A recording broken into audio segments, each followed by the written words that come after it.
to keep spinning, spinning, spinning, spinning, spinning, spinning, spinning.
Good morning. Alright, I think we're done with that. And we're probably done with it. And you can go away. Alright, so we got this stuff installed last time, and I guess we should check that's actually still working. Oop. Got the laundry going. So we can run that a little bit.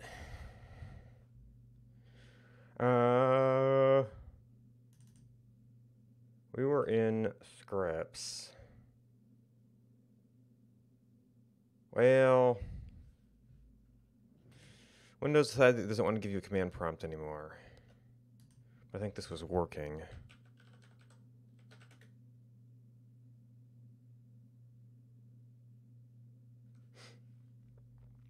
Okay, server running.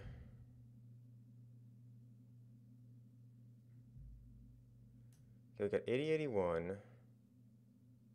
We've got 3000.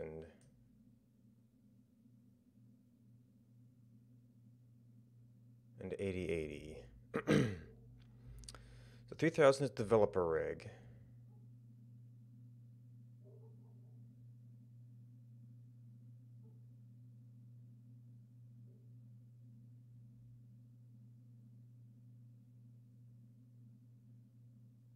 This might be the backend service, because it's doing the current color.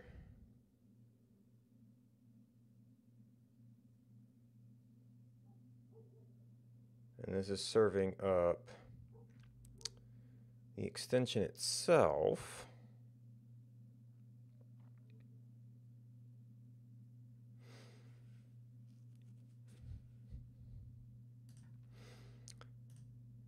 All right, is there anything we're missing here?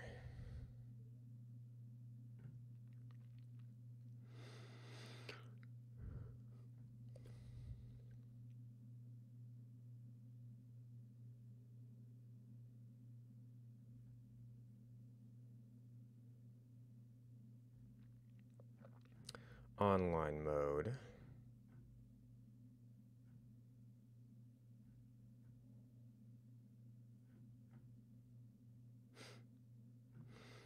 Local mode.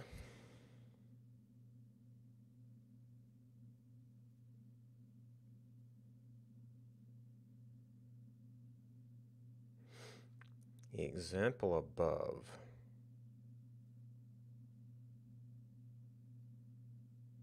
Panel extension. Must be way above.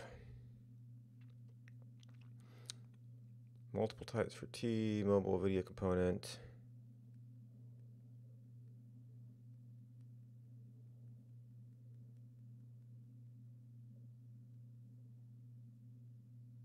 I looked into what mobile means.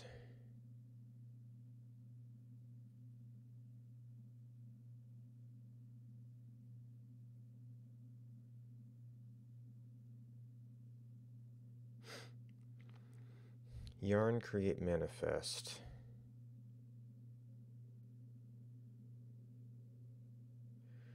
Yarn start -L manifest. I don't know what any of these commands came from. Now I'm guessing right now that the panel.json is the manifest, and that it doesn't have to be called manifest.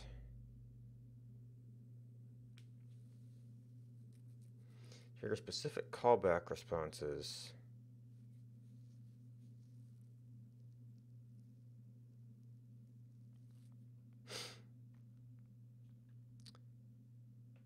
For your backend service, it calls to pub sub.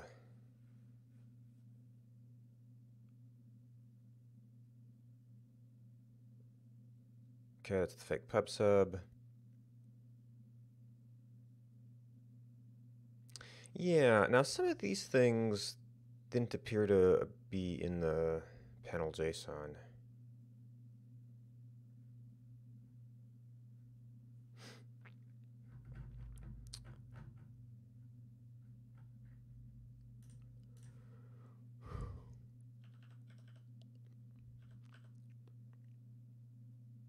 Run command.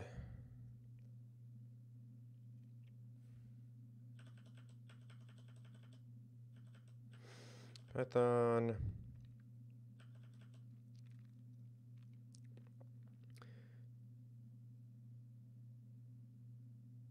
Install hello world. Yarn extension init -d, my extension.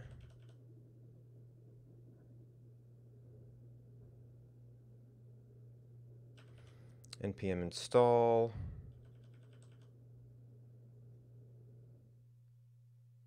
Grips make cert.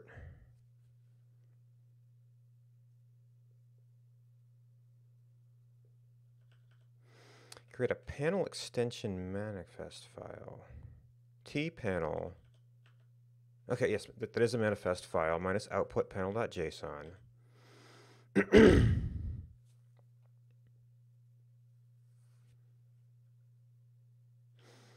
Yarn host, my extension's public. Port, my extension public.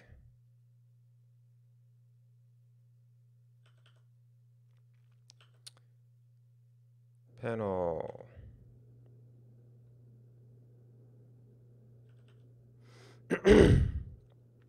Node services backend. My extension services backend.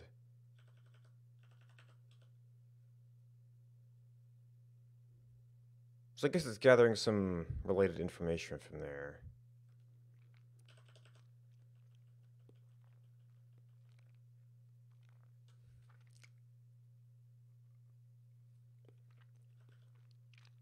Yarn start panel.json.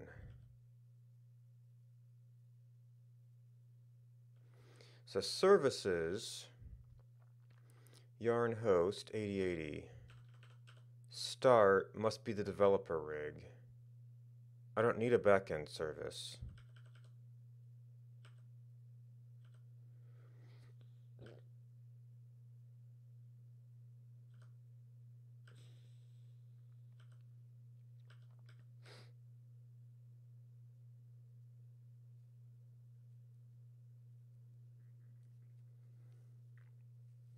Alright, so this is a little bit better.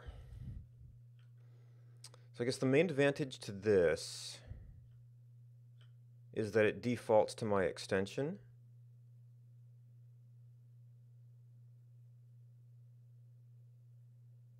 But what I'm really being short on here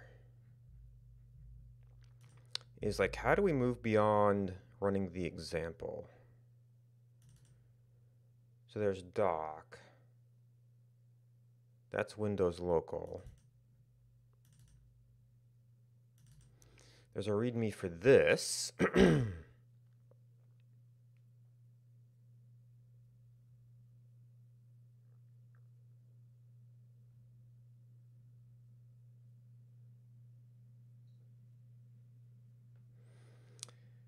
Use the developer rigs extension init to clone this repository.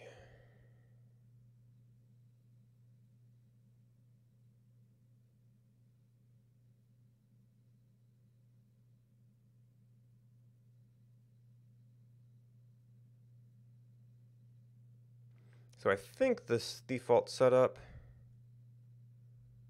yarn host.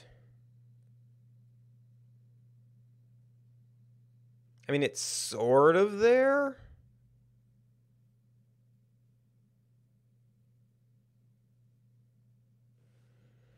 We may have to go to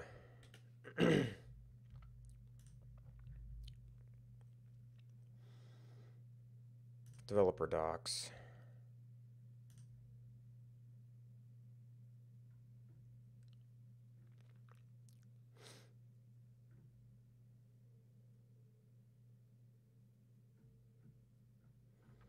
Onboarding. That's all the online setup stuff.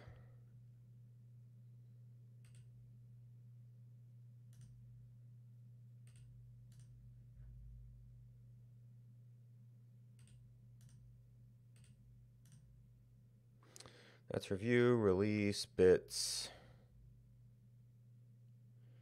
That's just Twitch dev. I already got one thing that was like a minimal sample, and that may not have changed.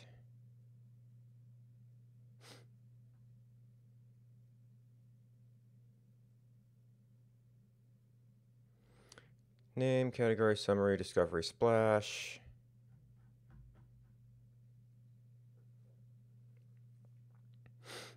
Yeah, so this is stuff we'll have to think about more later.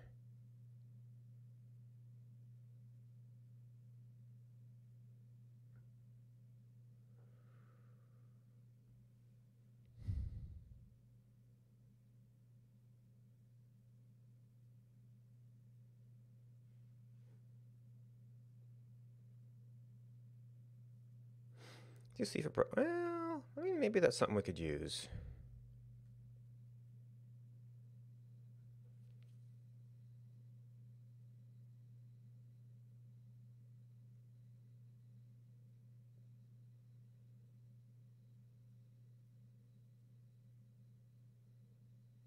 That's more for video extensions. I'm going to have static assets.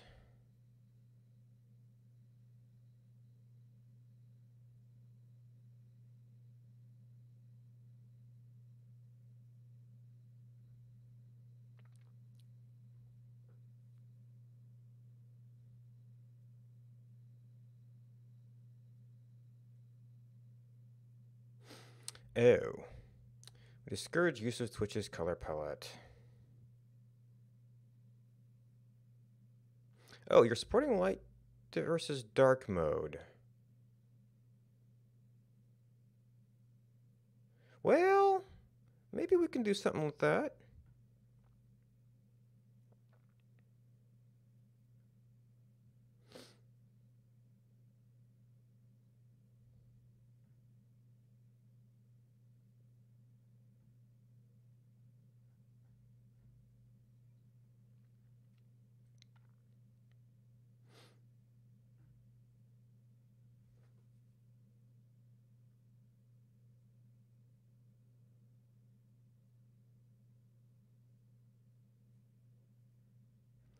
On context.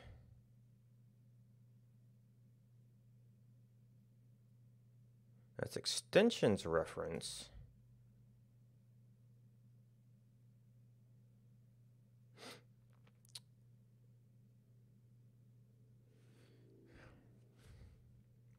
Okay, so we can do that.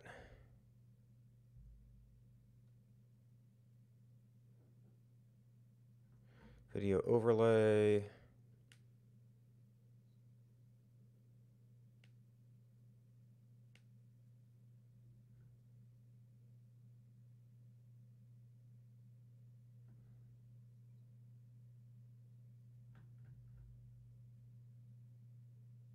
I guess I'm not sure the difference between mobile and panels.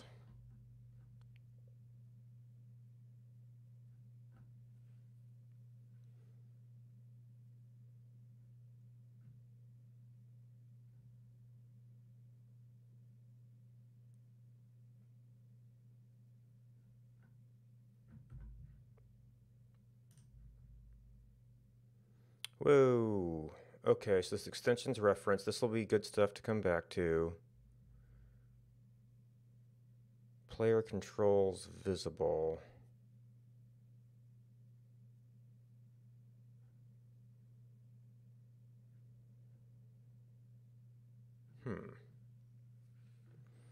Theme.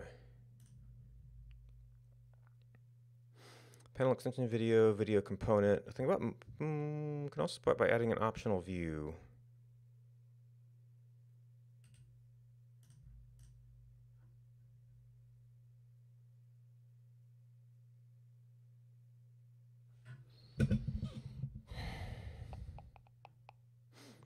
This is all review stuff.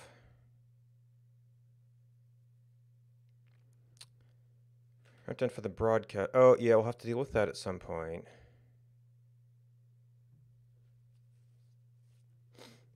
Broadcaster's live experience. Don't need that. I don't know that we need this even, really. Might need something there.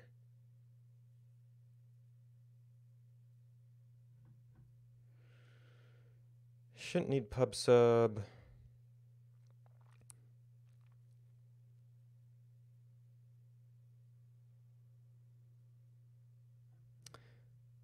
Load in broadcaster's or viewer's browser. I mean, I might get it for free. I don't really need it. Oh, except normally I'm including a API token for that app. This might replace that.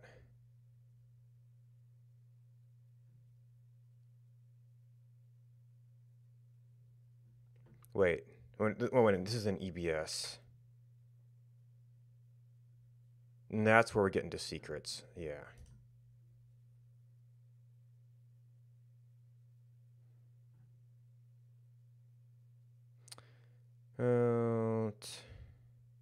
Identify viewers.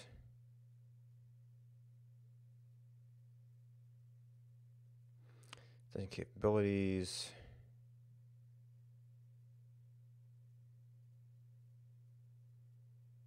This is probably for video extensions. Okay, developer rig is intended for mobile devices.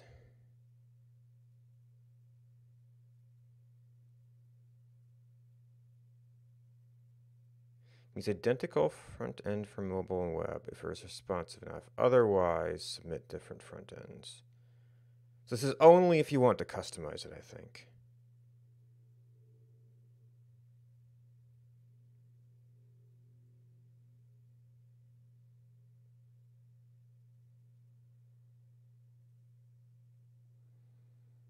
Oh, no, there's a parameter for it.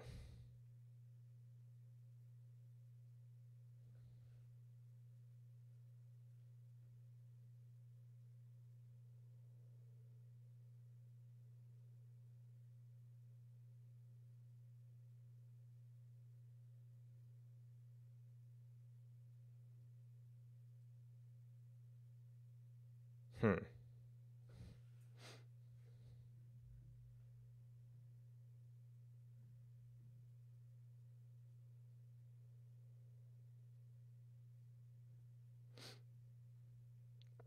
Well, I probably got an Apple developer account, but that's... all of that is potential extra stuff. Extensions iframe must import the extension helper JavaScript file. So it's going to have to be a custom build in some form or another.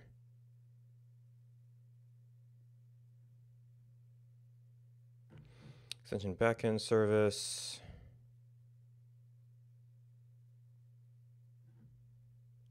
Extension secrets.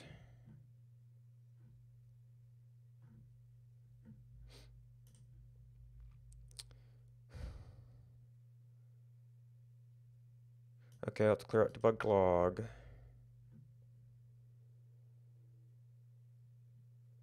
All text in the HTML file.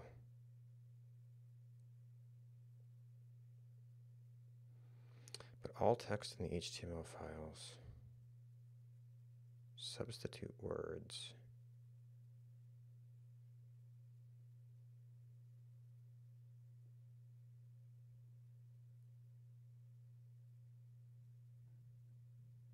Ah, yeah.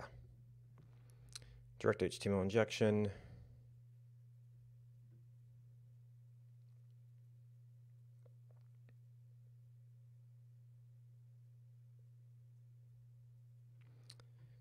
Must not be obvious.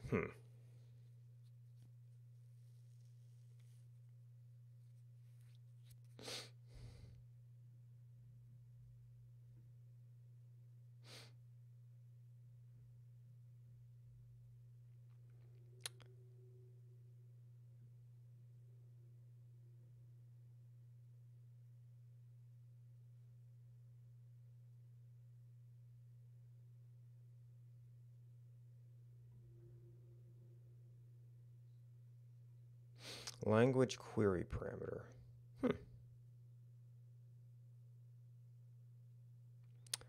That's feed stuff to add later.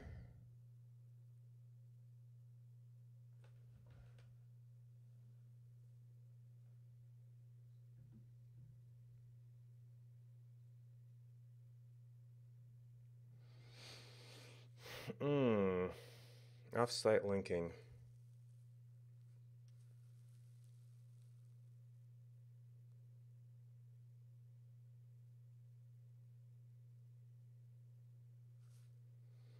Must be related to the extensions for... oh, off-site links. So I can still link to my Twitch account.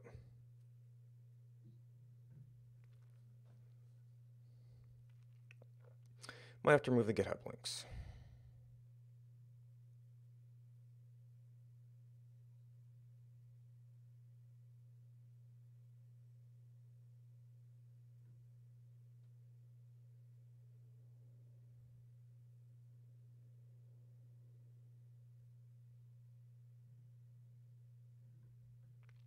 Red users.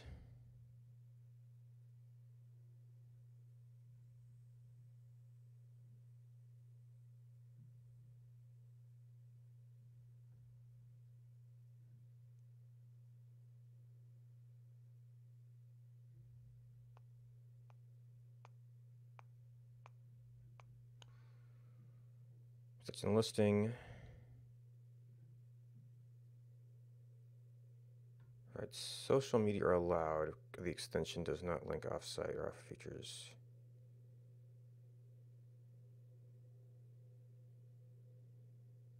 Could be participating in social media.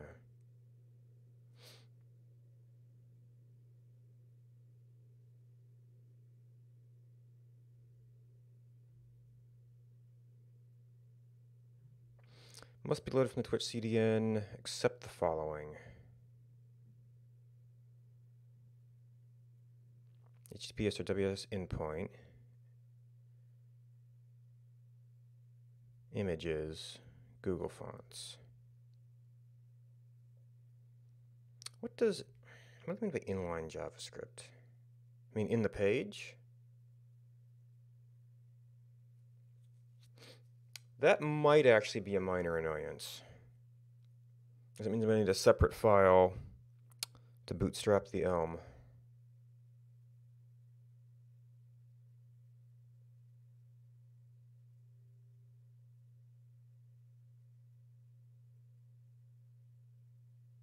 Cannot embed the extension anywhere outside the Twitch extension harness.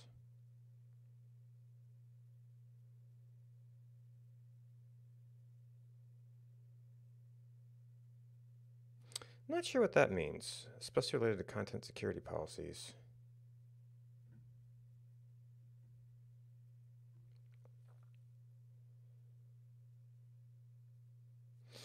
I'm not going to use bits. There's really no way to use bits.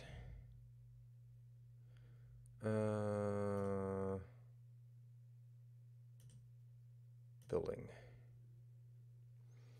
And this is okay, developer rig, hello world, direct Twitch chat, extension samples 2017. So I'm pretty sure that's the one I've got already.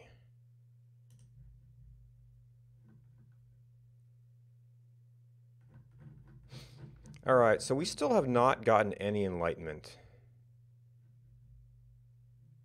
about how to run things. Now it sounds like what run does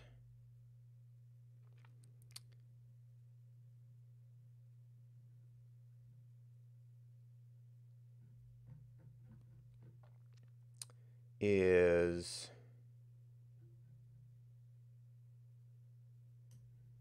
essentially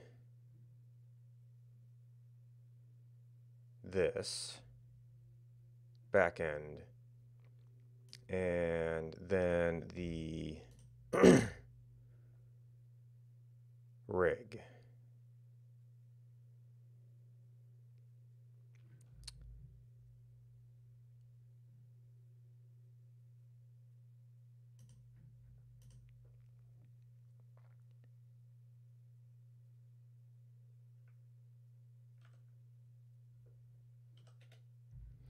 So we can shut all this stuff down.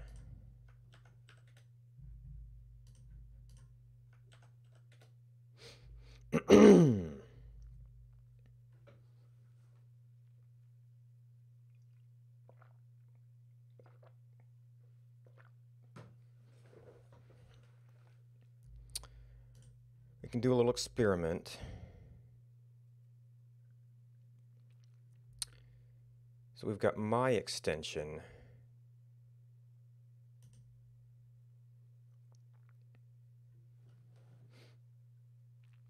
What if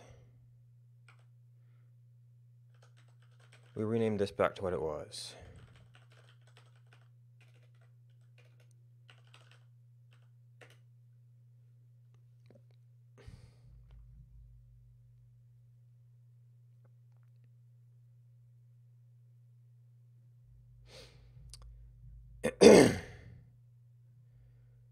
All right, and then we said create all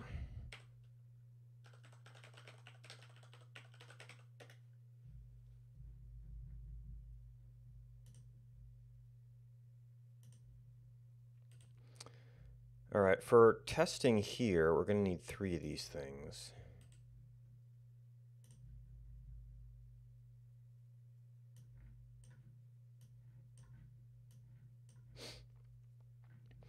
Okay, create. It's a shame that you have to clone Hello World every time you do this.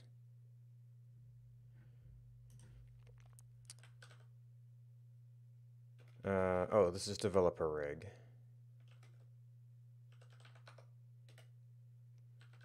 Because it has to have the yarn package. Extensions, hello world.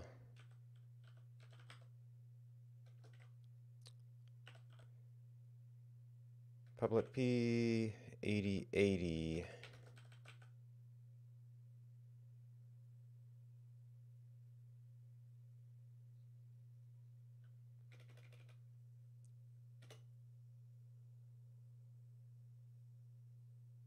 That's for local mode. Okay, so that's the assets for the extension itself.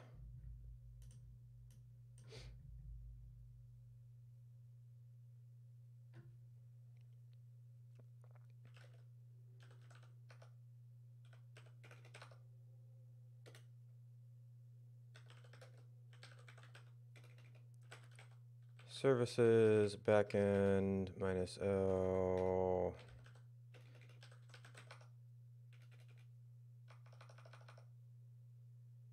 Doesn't recognize that as a path, apparently. Oh. I was copying that.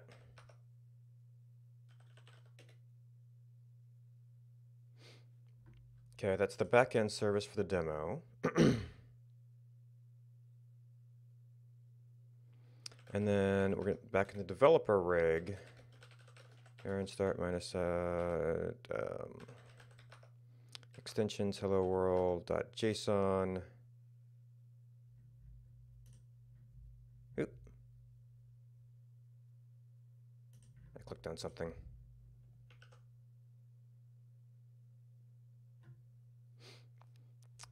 And okay. So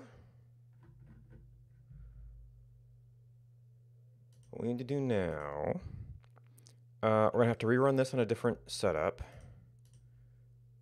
Oh, that was that. What were you? You were the backend service, which we shouldn't need. You are serving the assets.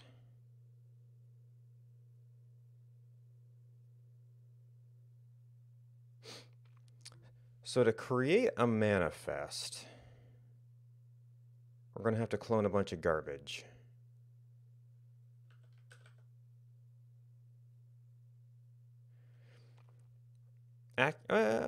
Maybe this prompts us for some stuff.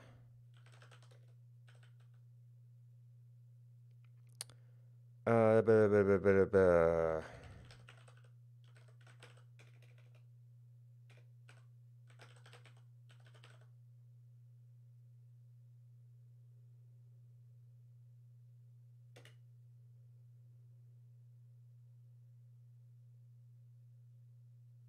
Oh, minus O.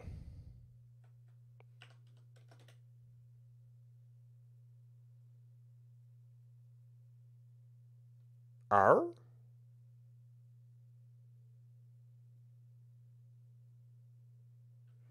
Did I misspell? Oh, yarn create manifest.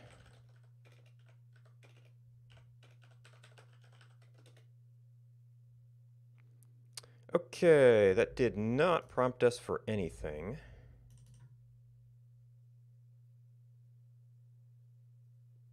And that, okay.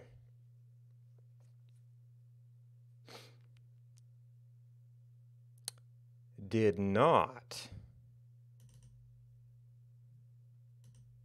do the clone my extension.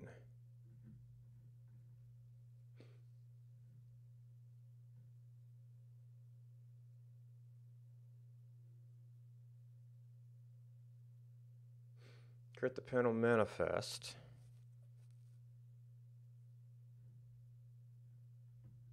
Oh, extension init.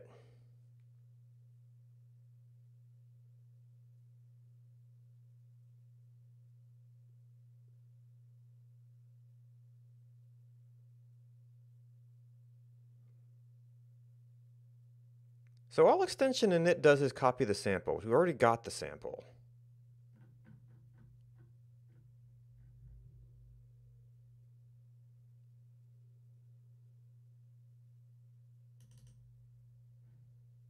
Nope, no, that's hello world.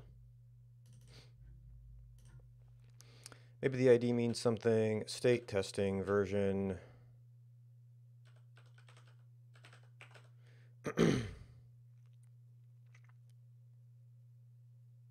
Oh, that's anchor, not author. Anchor we don't know about. That we'll have to think about.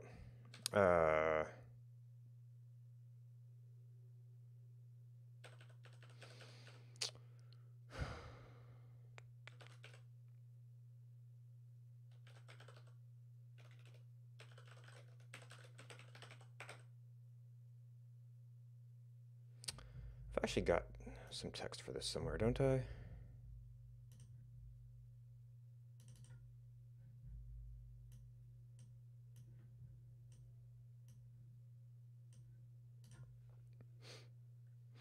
So description and summary.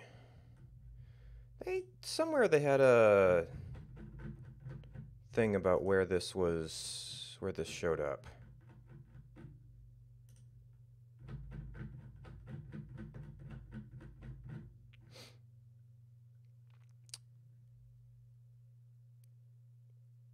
Summary, extension name category. Longer.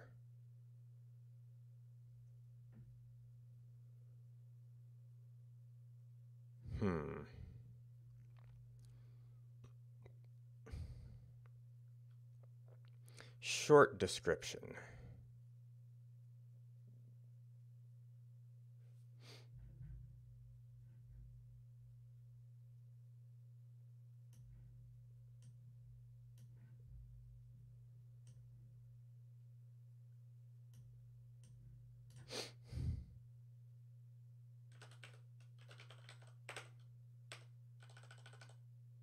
No, wait, is this summary or description? Summary. Description is longer.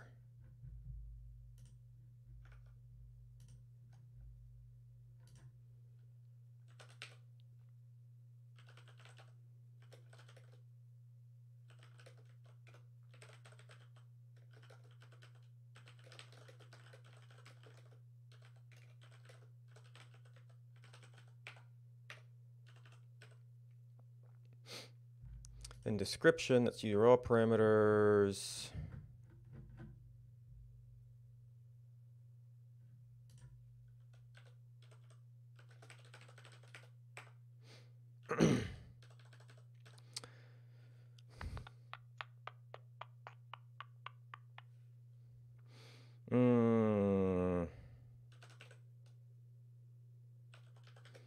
Uses your recent Twitch videos to construct a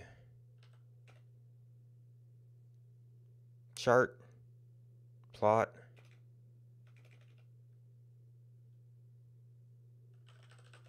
construct a graph by day and time showing when you have streamed in the past and are less likely to stream in the future. Since it uses video history, this works better for channels with extended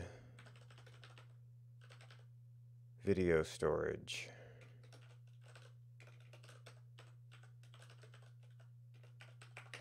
I should probably look up Twitch video storage. What exactly? What are the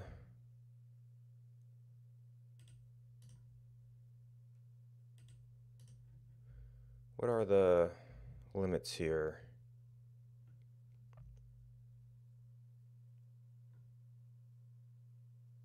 Oh, highlights under 2 hours.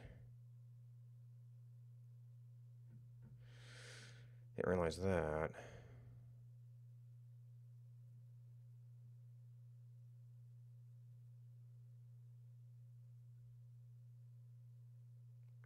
And this might also be old information at this point.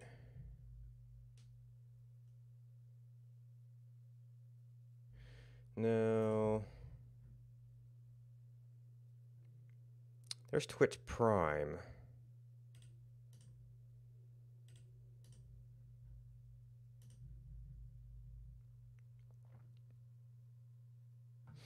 This was back when they first did it.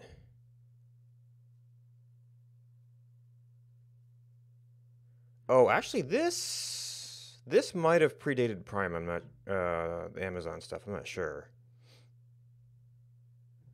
This might have originally been Turbo.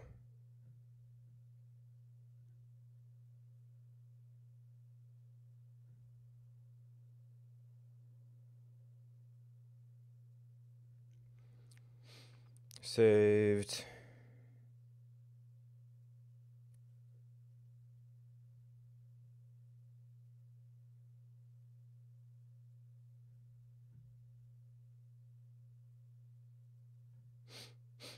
Yeah, 14 days.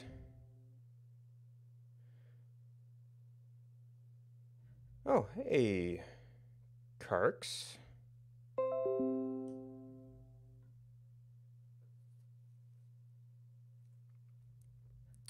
Oh, and I left debugging on this, so it's actually cutting off a little bit of text there.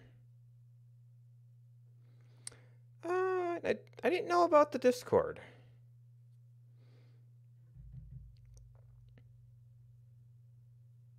Well, I'm just looking up basic facts right now.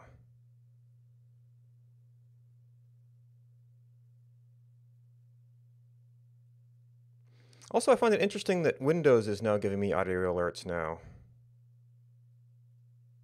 Oh, I didn't even hear mine.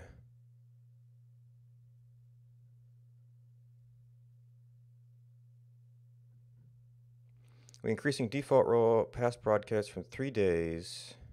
Was opted in. Turbo, yeah, Turbo subscribers. Okay, so it's 60 days. So Turbo Prime partner.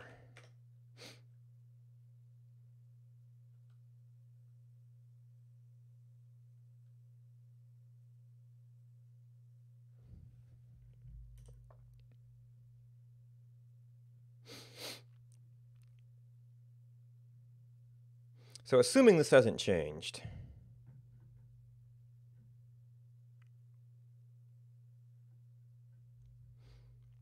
That will be accurate.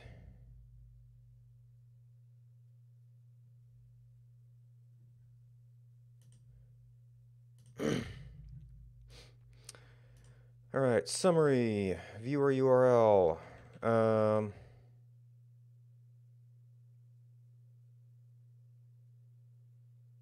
Do I have to update this when I move to... Maybe I get a different manifest when I do the real one.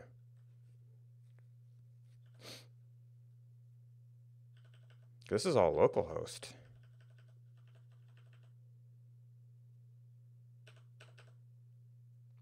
Oh, and I might end up having to remove some of these.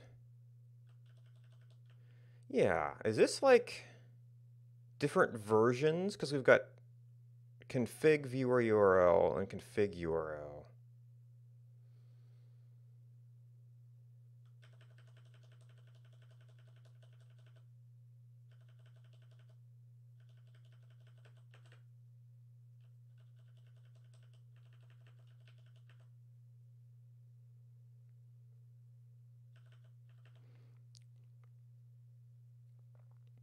And then we'll have maybe an option for, I'll have to get a test screenshot at some point. Asset URLs, don't know. Negative 42.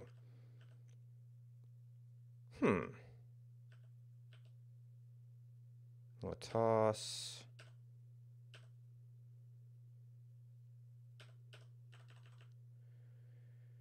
All right.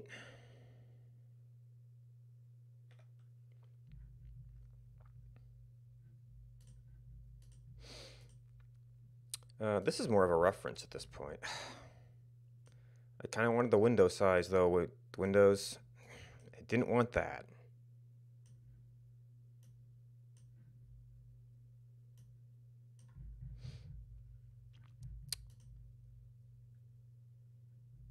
All right, create manifest, yarn host. We need a public directory. So the things we've got to work with here.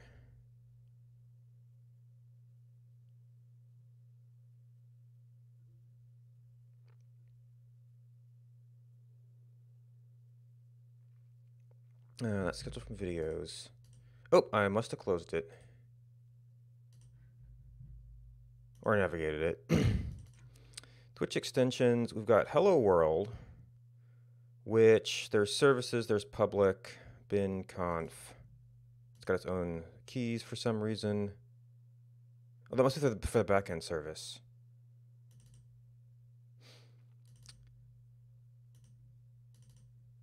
Okay, that's a little bit disconcerting. We have separate resources for each of them. Viewer, video alloy, video component panel, live config.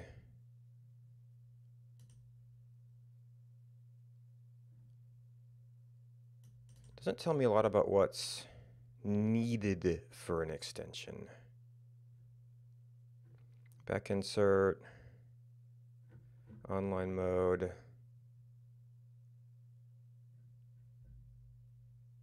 Yeah, that doesn't really tell me what's needed. Maybe the developer documentation will be better for that.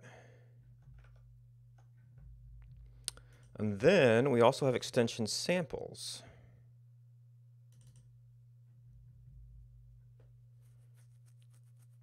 Starting point to create, develop, and test your extension. Yeah, Docker file, neat. Certs, I'm sure that's for the back end. Front end, Docker Compose.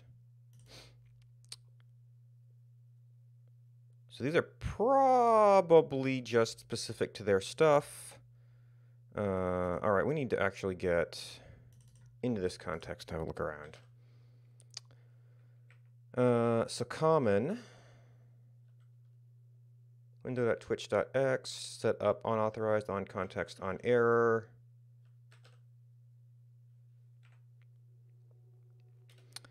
Viewer, so this is going to be the viewer view.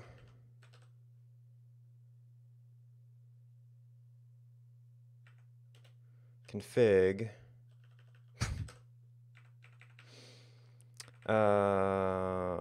Boilerplate. Express. Oh, this is back end. How about front end? I suspect these are going to be extremely body font. Config. That was that. CSS common. CSS config. Oh no, that must be viewer. Yeah, I could just duplicate everything. Front end JS.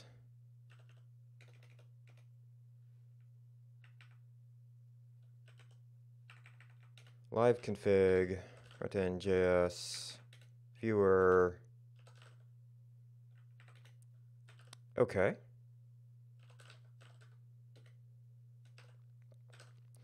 And then HTML. So we've got a config view. Extension files, TwitchX does common and config. So I'm going to guess HTML does common in viewer, HTML common in live config. And this is their recommended setup for a panel.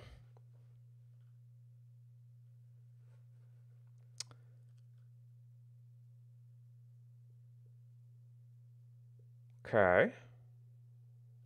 Now I think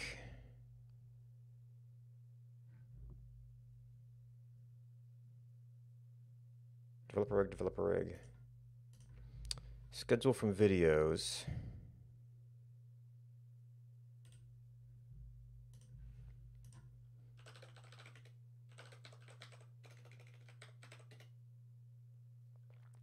Yeah, extensions whip. How far out of date is that?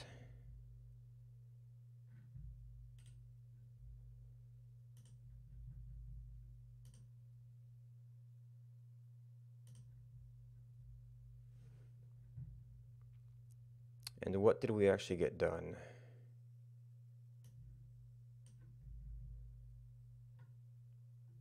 Ooh, this was a while ago.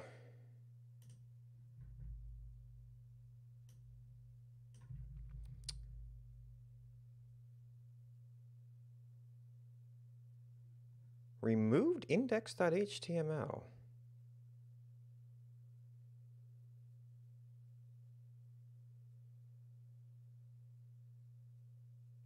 Setting up for custom HTML document. Huh. Oh, okay, so making the code. Wait, why did it say... Oh, this is the git ignore. Okay. Not the file changes. And he had included this sort of setup stuff as port. So there was something about inline script. And we had left this out for the time being.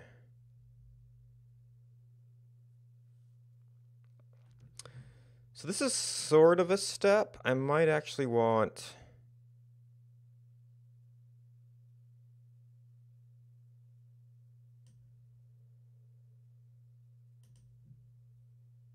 Actually, this looks like it's copied from their sample as well.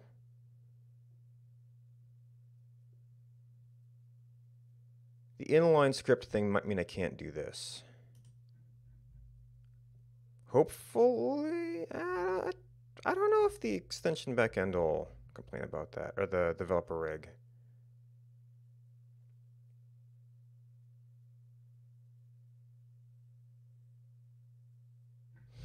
I should probably track that down and figure it out. So it's already getting hot. Where was the inline script?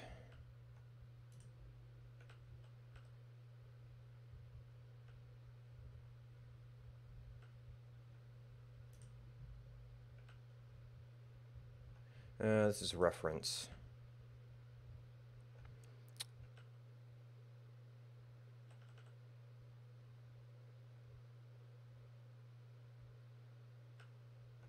No.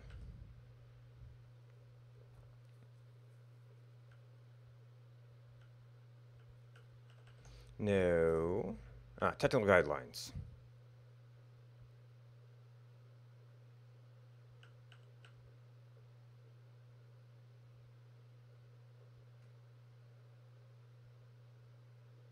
Is the first JavaScript file.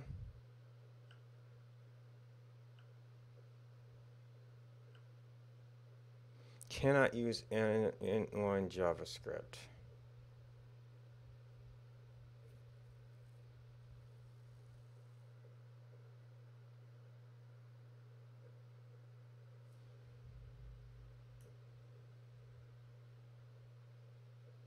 Content security policy.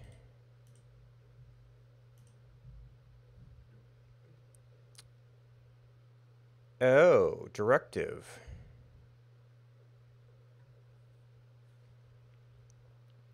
Valid sources of JavaScript.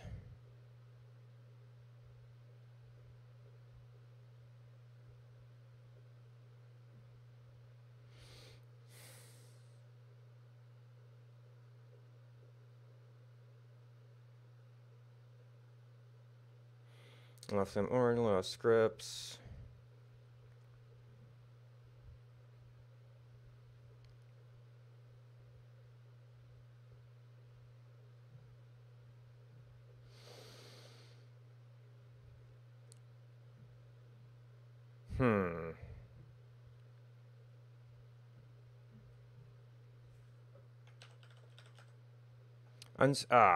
I'll use of inline source elements, style attribute onClick, and script tag bodies. JavaScript URIs. Source elements. Style attribute?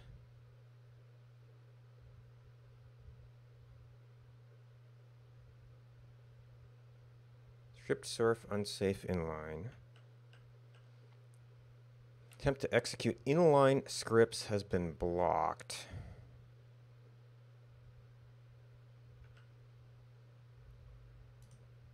What is...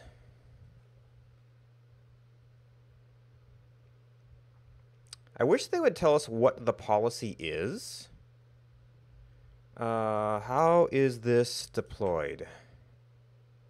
HTTP response. Which dynamic resources are allowed to load? So does that mean...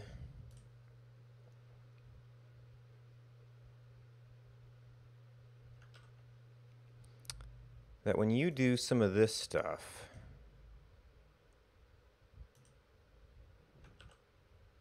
oh, I have this shut down right now.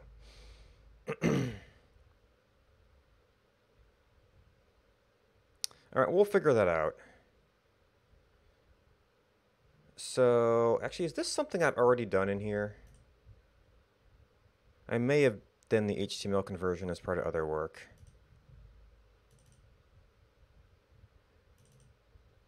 Yep. Yeah, I did.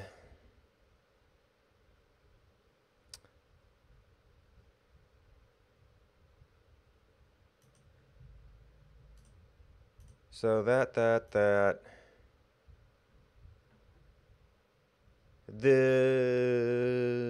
You know, I actually think I can drop that branch. These are going to conflict and I'd have to sort it out. And I think I might actually want to have separate pages for each... you know, define what the page is in case I want to add another page. I'll keep it around for a little while longer, but... well, that does mean I'll need different monitor scripts for each build.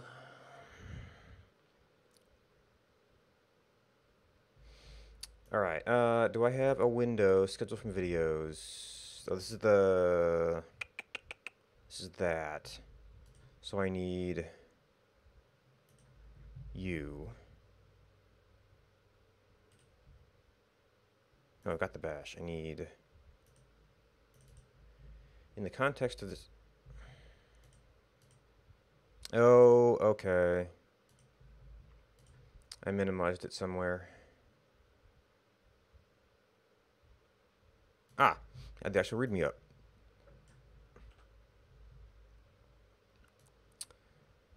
All right, so we've got a manifest. We've got... it's not going to have a live config.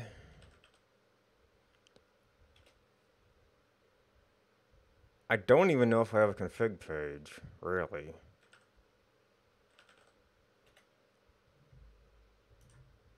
What does my manifest say right now? These are expected to be. Panel config. Okay, so that makes sense. The panel view, the config view, the config view.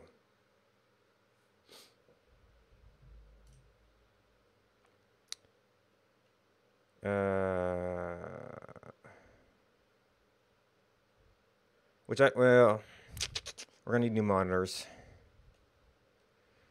And then we have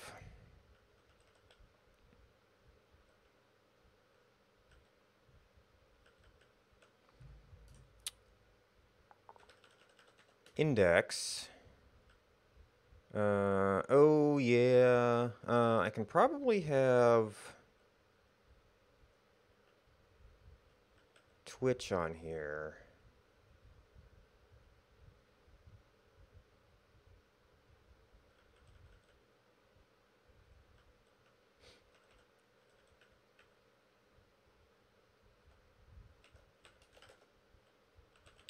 Public panel.html, but that would be an external link.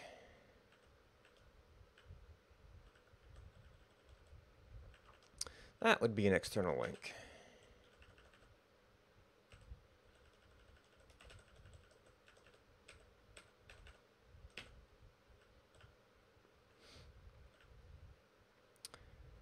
So additionally, I have that blank.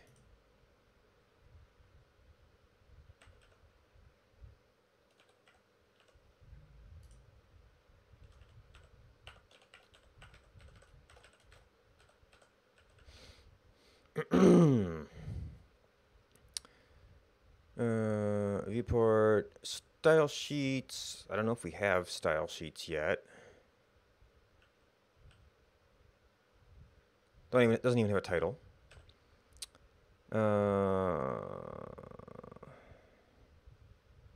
They recommend doing scripts in the body.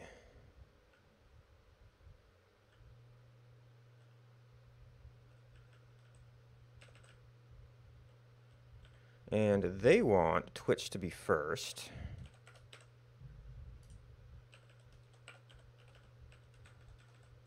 Now we're not actually using any Twitch stuff yet.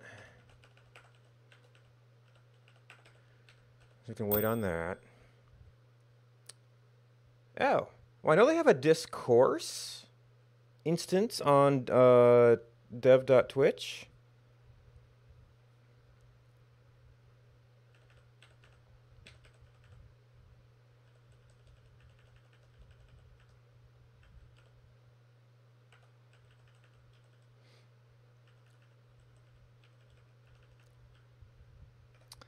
And then somewhere we need to hook... oh, did I actually do anything with the events in that other branch? Oh, I closed it. This is why I didn't delete it right away. Console.log, which is probably about what this did. Yeah.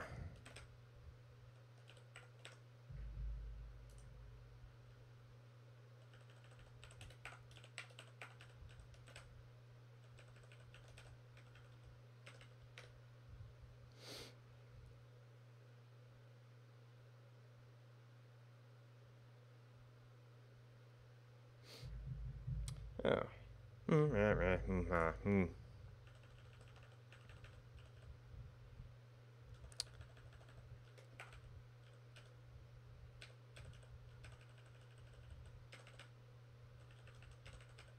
Alright, unauthorized.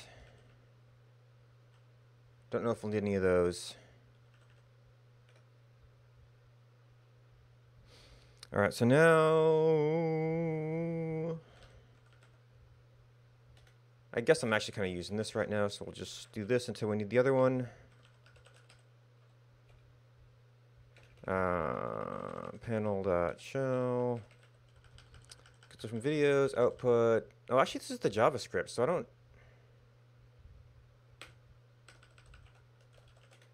don't need that.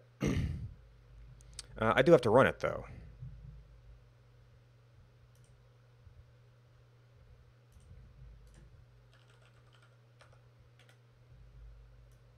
If we're going to be compiling anything.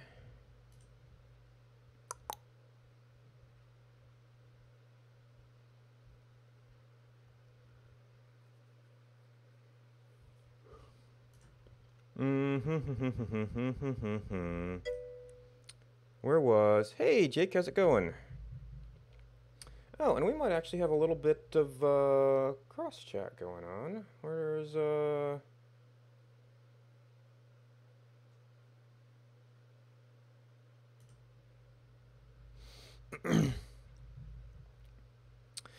so I'm taking...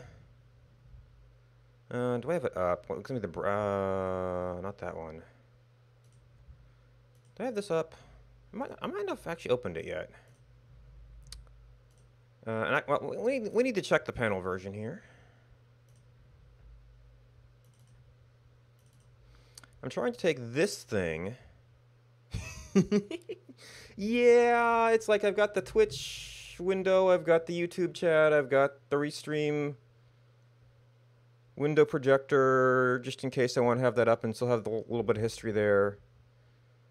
I've got Chatty for Twitch, OBS, all the Twitch reference stuff, a bunch of source files. I guess I'm not really using this one. We got back to regular terminals.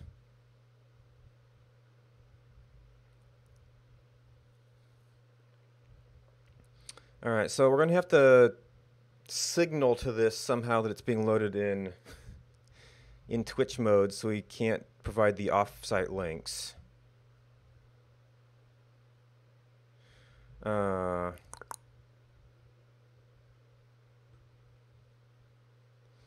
So that's something we're going to have to figure out.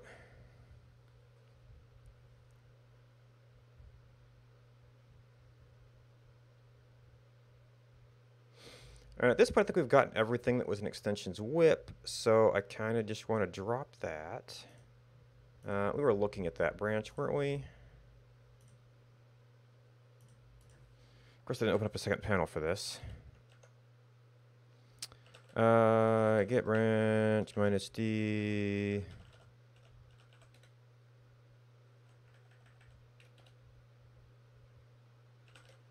Yeah, checkout minus B.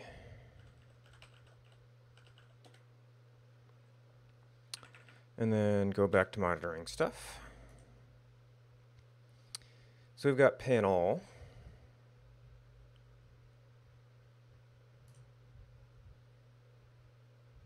So I don't... I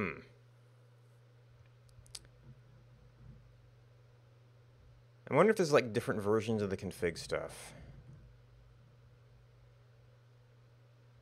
Oh, maybe the manifest comes from Twitch normally. Anyway. Localhost, localhost, localhost, localhost. Oh, this is where we need one of those commands.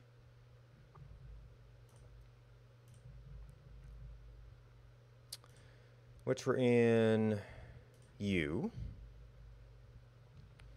And actually, this does need to be over here, I think. Because I got all my consoles on this side. So this was create panel.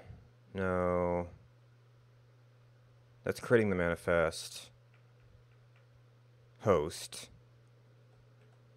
Oh, I need to actually move all this stuff.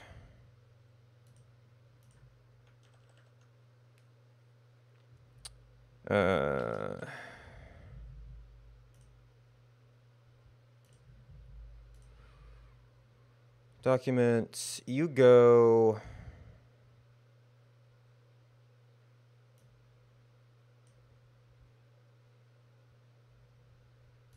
What did I leave open? Not you, not you, not you. Oh, maybe Git.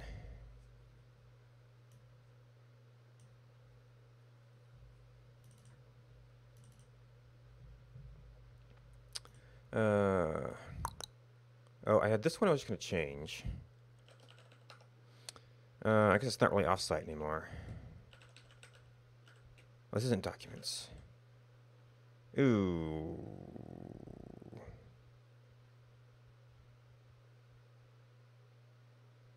It doesn't be offsite.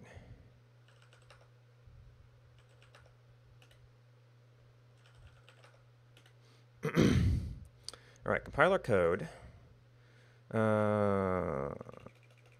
Schedule from videos. So now we should be able to do localhost dot 80 panel.html. All right. And then we need the other window. Wait. Not found.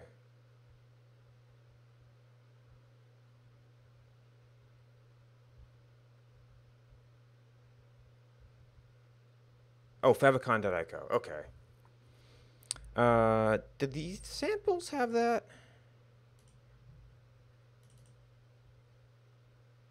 Not really.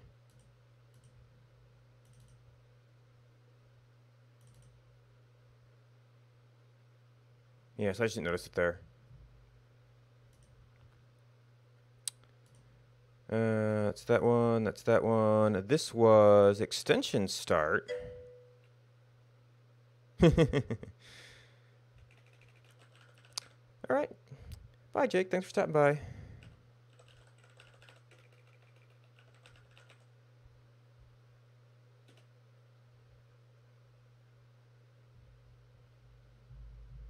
And that gives us a new copy of it.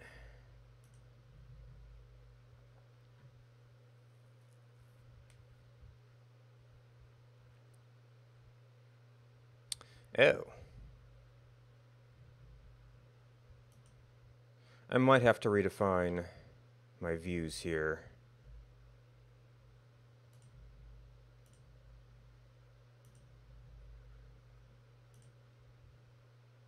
Panel.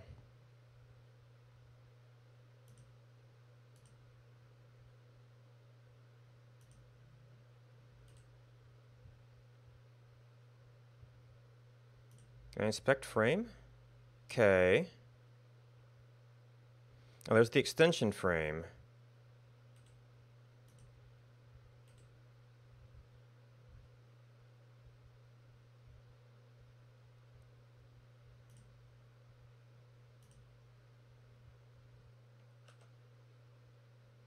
Oh, this is only XHR.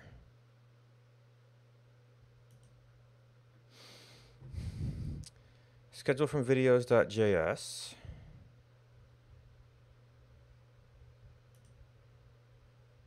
Cannot read property ext of undefined.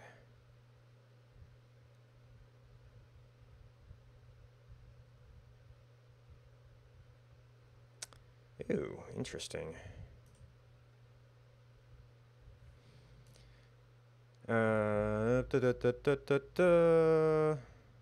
Schedule from videos. No, that's the manifest. That's their sample. You're confusing me.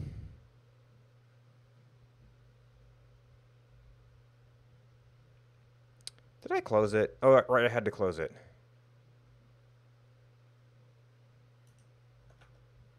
No, we need...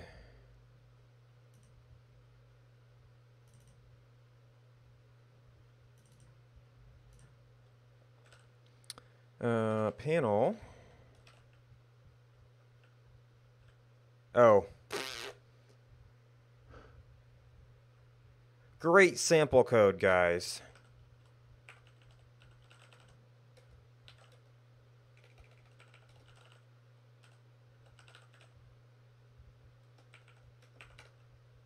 Well, we probably shouldn't have to check for window.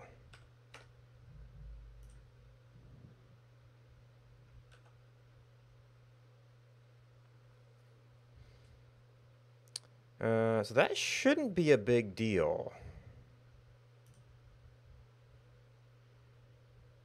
So we got the panel.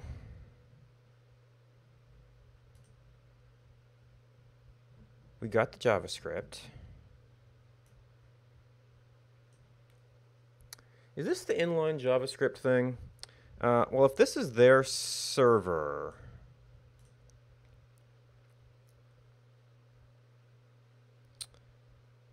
then they should have the content security policy stuff on here, right?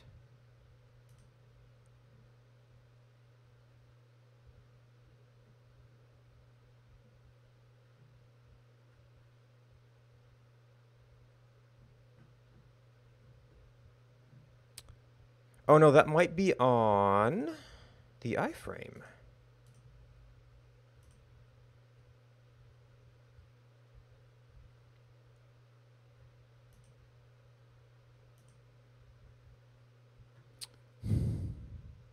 Allow forms, allow scripts, allow same origin.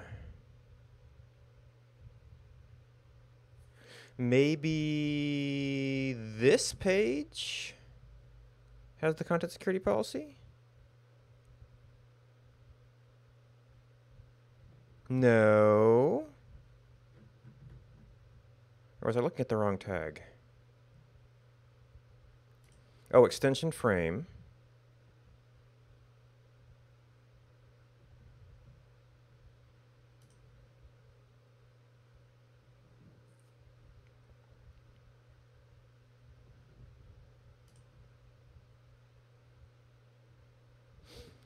No.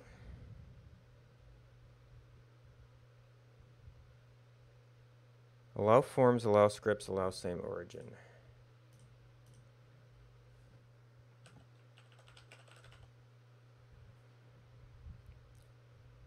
Sandbox.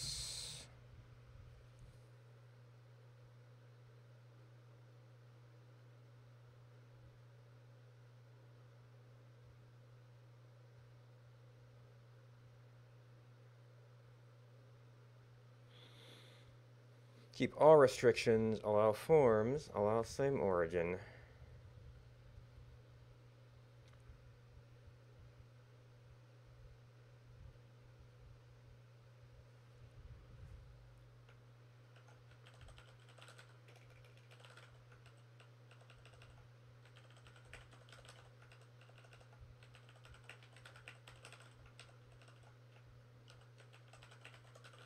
So this is not content security policy.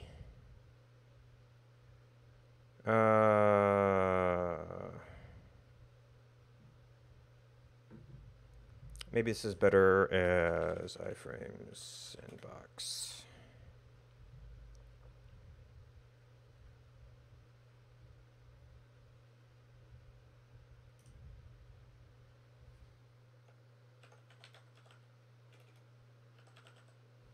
Embedded browsing, content to submit forms.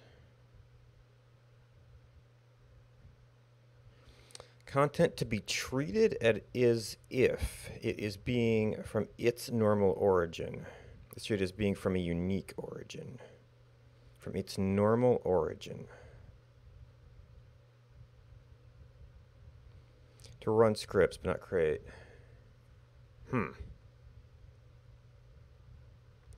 Nothing about inline scripts. Oh, inline frame.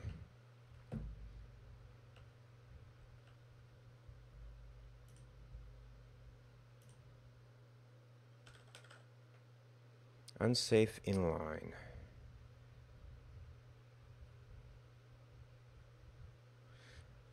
So if unsafe inline, I wish I knew where they were specifying this. All right, so the quick and dirty way to figure out if this is a problem is we take all of this, we put it into public,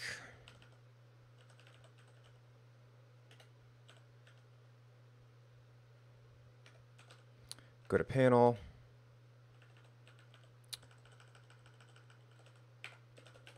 we do bootstrap.js.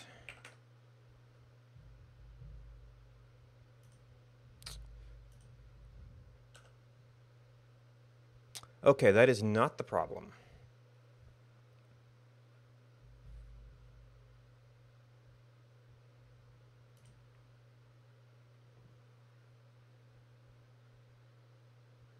Let's think this is an error.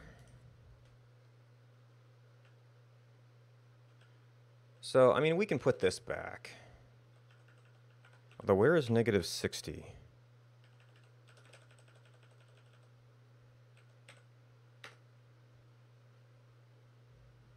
Oh, this actually ended up outside the body.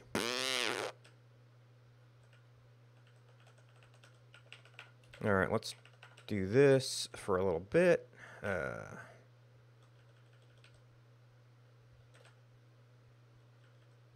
Oh, does that mean my starting script ended up outside the body before?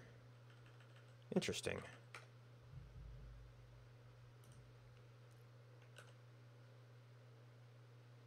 No, okay, so we can get this back easy enough.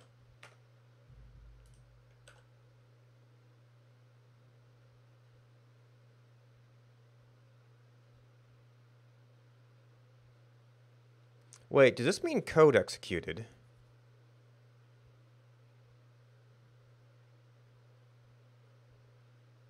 And for whatever reason, it doesn't like the negative value for something.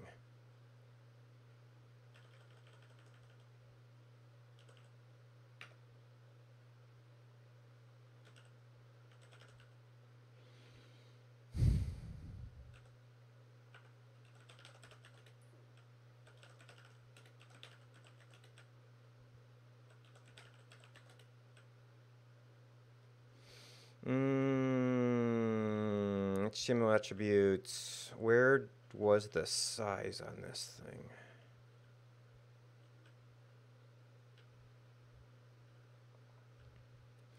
Well, I guess the thing. Oh, schedule graph.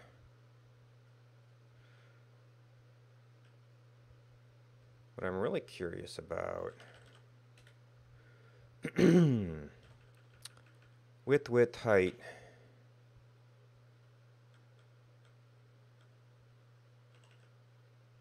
Oh, I wonder if we're getting weird window sizes.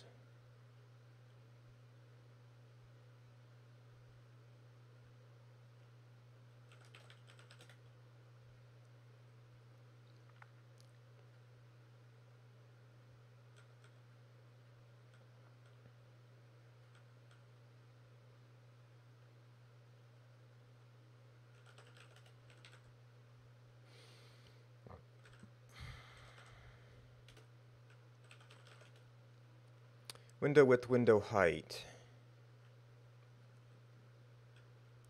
So we init with some arbitrary stuff. And then get a window size event.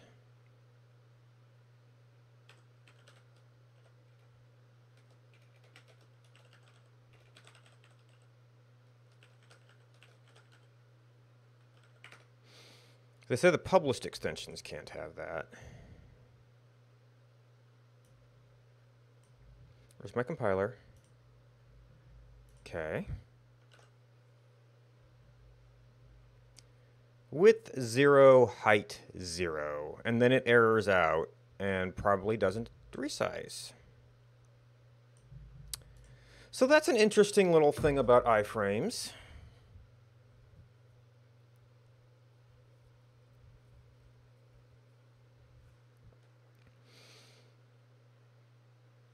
So we want to say, man, what do we say about this?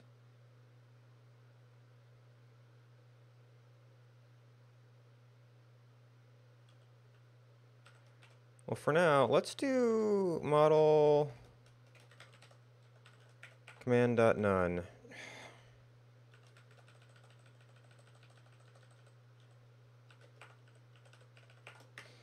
And just see if that gives us some better sizes in a minute here. Okay, it does not give us a better size. That should have given us something reasonable, though. Because we defaulted to having some kind of size.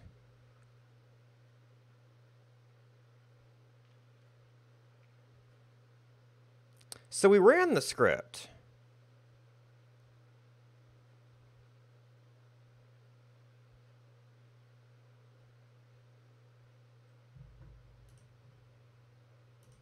This is not complaining about the inline script stuff.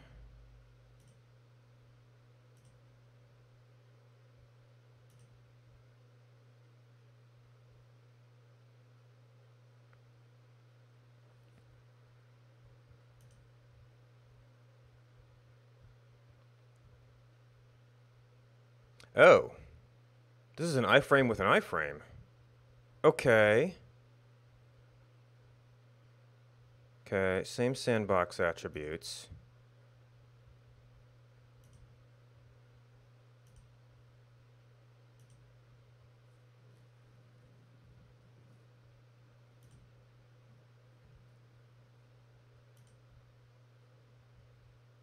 Oh. Okay, well, there's all our content. Why isn't it visible? Oh, is it auto?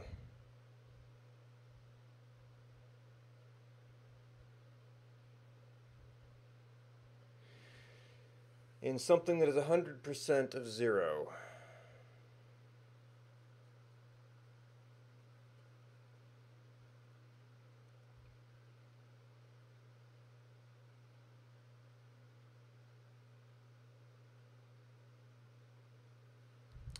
Now, auto doesn't really tell me the computed value. Which is like, is it 0?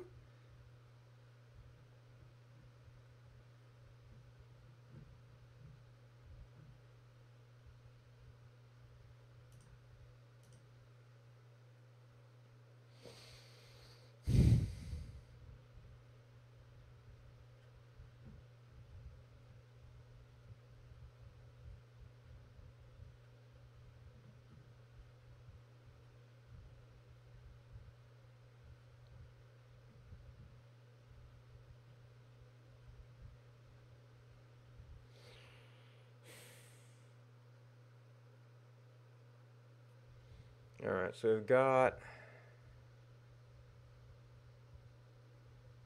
a view box. Yeah, a lot of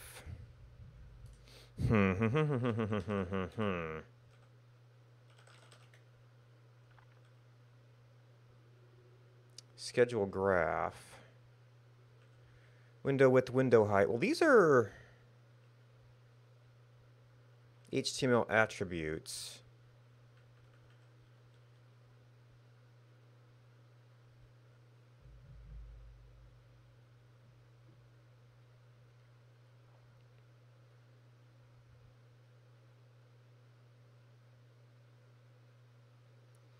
Okay, so you're 300 pix, width 100.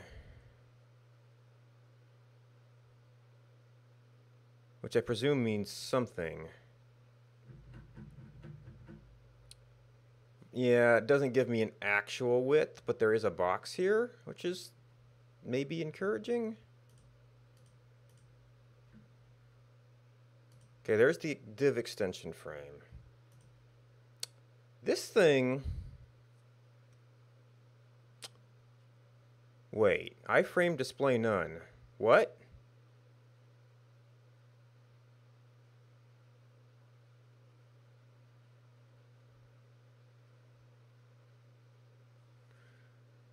What?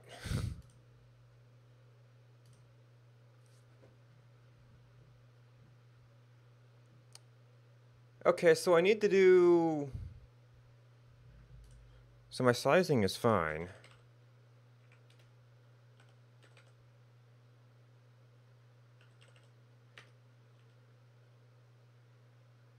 Oh, no. Oh, maybe now that it's visible, we get a height and a width. Okay, so it was areaing out. We might still be running.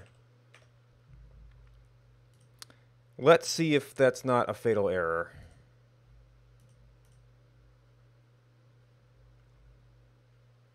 Extension frame. You're not the one. No, it was up here.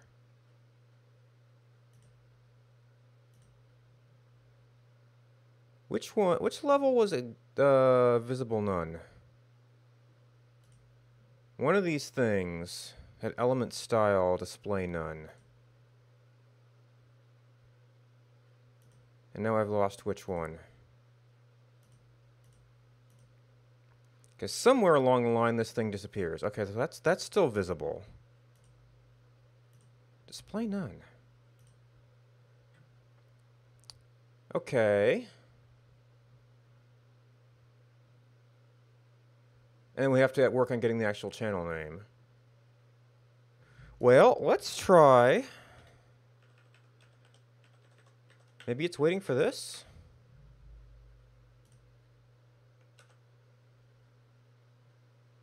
No.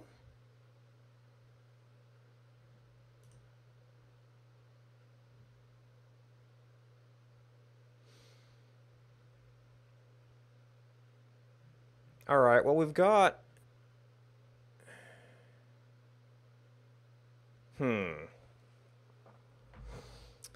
Well, we've got a super dummy sample.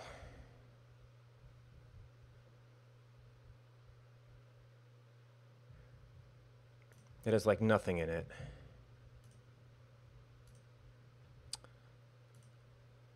So we've got extension samples, which has a boilerplate. Front end.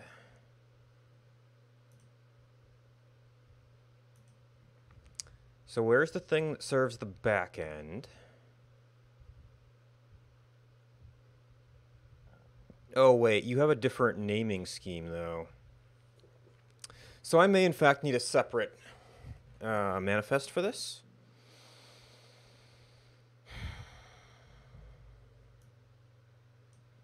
But I think it's probably time for me to get up and stretch. Be back in a few minutes.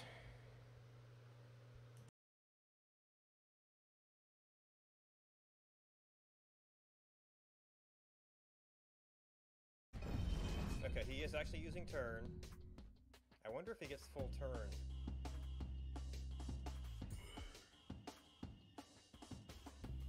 Or if it's going to be a little bit shorter, like, to match me. Or maybe he just didn't touch this fight at all. Or maybe it's just broken. Because his AI was written expecting a longer turn than he has.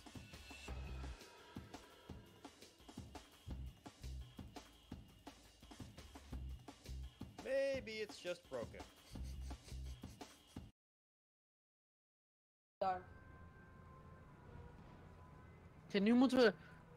Ja, ik denk dat we dit gaan verliezen 1-0. Fuel jongens, fuel! Ga naar die auto is 2 HP, gozer. Kijk, in de cirkel, in de cirkel.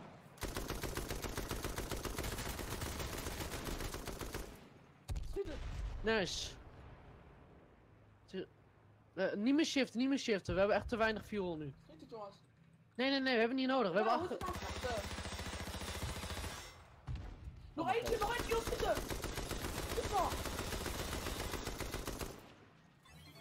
Oké, hou je wapen goed gericht. Jij moet die goede wapen hebben. Oké, ik reload hem nu. Pushen. Oh, hij is bijna dood. Ik ben bijna dood, ja, help je wachten! Kut, Amaro, Nice. yes! Ja!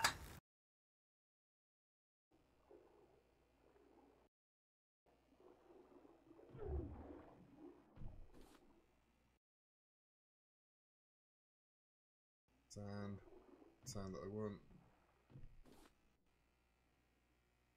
That it? Stone. Sod it, man. I think that next bit was what I wanted.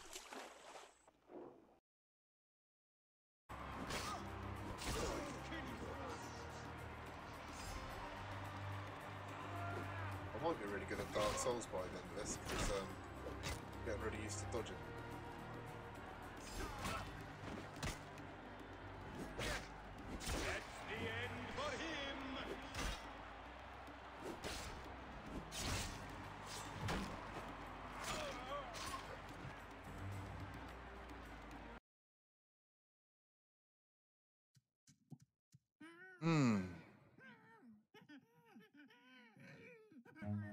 Run. But I like... I'm the kind of person who likes to max out stats. Okay, so... I must not assigned that one before, and this I messed up on. Okay, oh, we're not at full speed. There we go.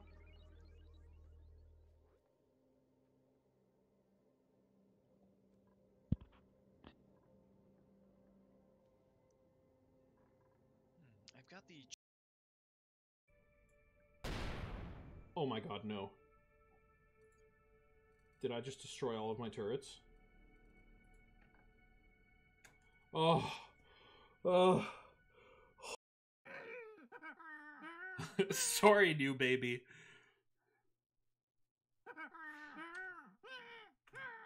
We have Max, baby.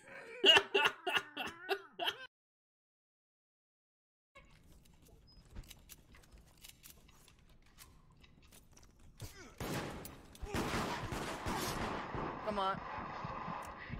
Danger, revive me.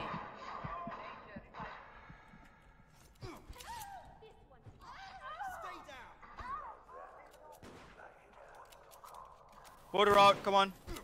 Vote Lisa. Lisa. No. Vote Lisa. Dude.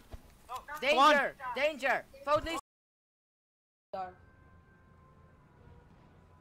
Oké, nu moeten we... Ja, ik denk dat we dit gaan verliezen. 1-0. Yo, jongens, yo. Ga naar die auto is 2 HP, gozer. Alright, we Okay, here's your circle, are circle. on this one.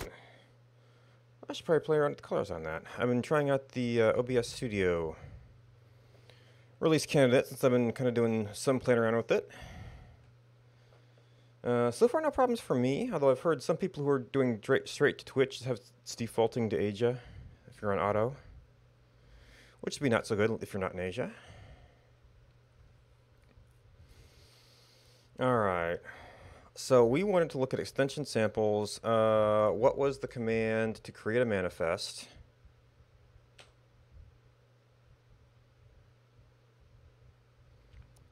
Alright,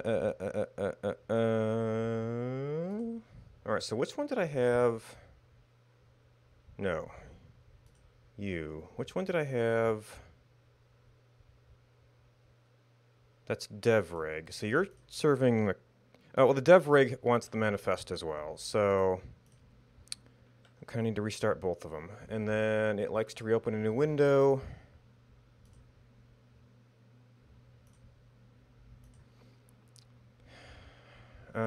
So did I use... Yeah, create manifest.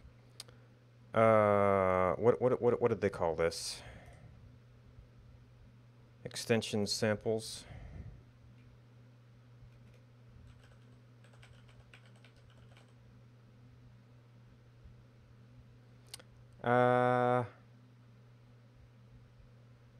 That was a viewer view, so that might mean that was designed as an overlay, but there's not enough there for it to matter.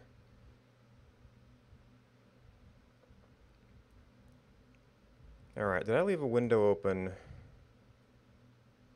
That's that stuff. No.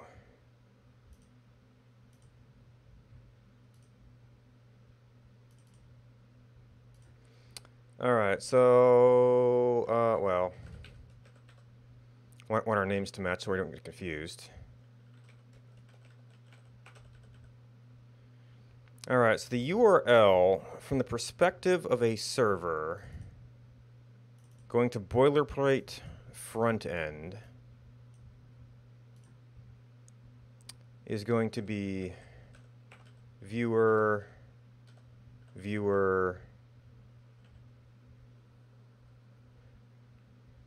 Oh, does that mean that that's different from viewer is different from panel? Because yeah, that was panel. Viewer, config, live config, config, live config.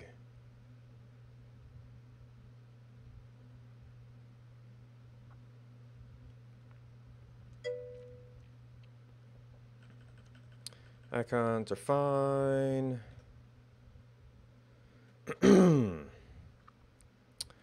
Alright, so now we've got that. So now we can run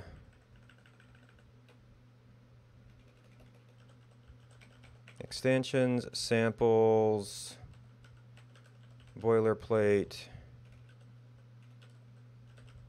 front end. And these pages are all going to be blank, but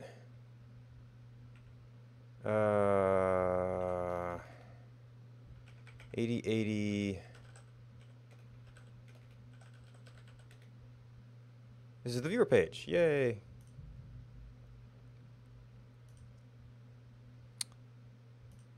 And then we open up U with extensions, samples.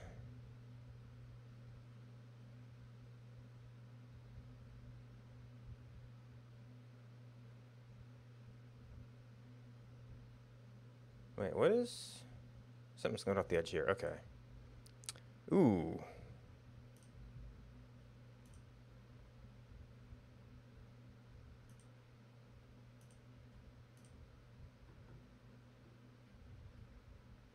What's the difference here? Oh, extension views, broadcaster config, live config. Okay, so that's like the on-page panel. These we didn't really have. Oh, so that's a broadcaster viewer. So you've got the same problem.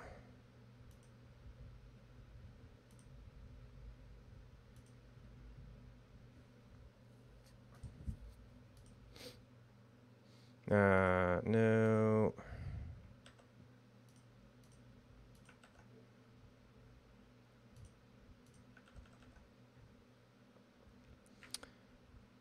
All right. Yarn host, schedule from videos, extensions, hello world. And then extensions, hello world.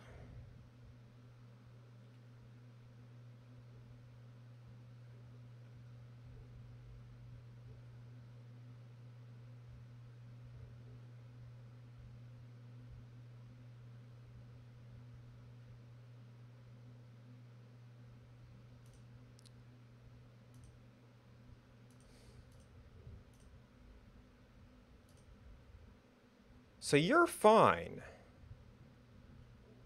So what are you doing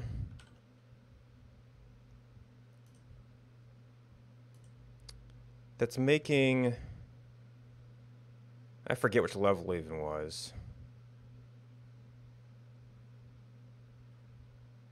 Probably this, because this has an explicit style on it. So what makes you...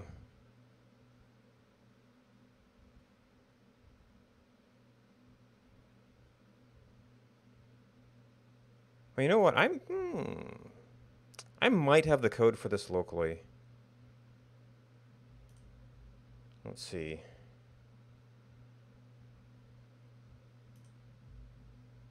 Because we've got the developer rig here. Not scripts.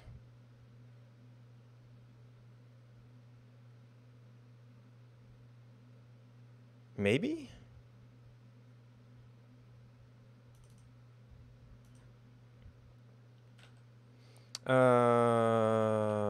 Display. Iframe to style okay. So I remove property display. Create supervisor iframe. Initially none. Extension frame authorize.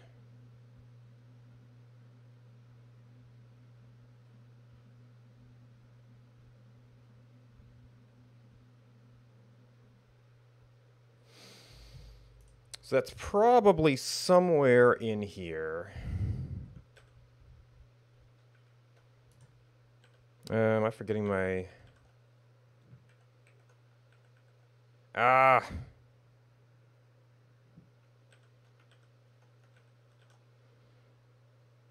you know, don't you hate it when you've got a key combo you use all the time?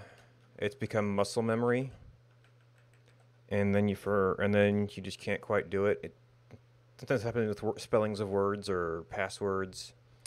Browser, next, tab, keyboard.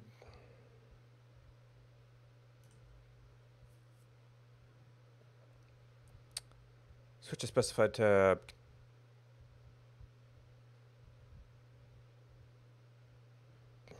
Oh. So it's Control Chab and Control Shift Chab. I feel like I must have had a different one, but whatever.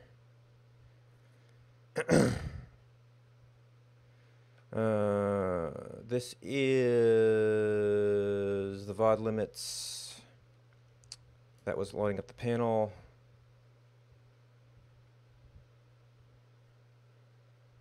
I don't think we're concerned about that anymore. Guidelines. Maybe. I use eval.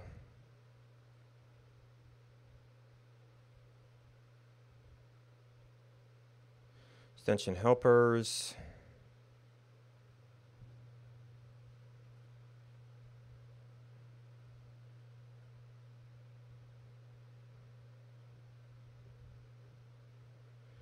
Video audio remote.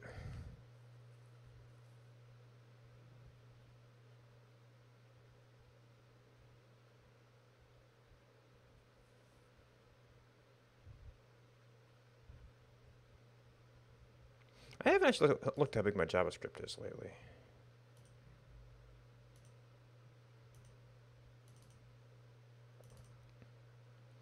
Schedule from videos is off the screen. 500 kilobytes per second, 3 seconds.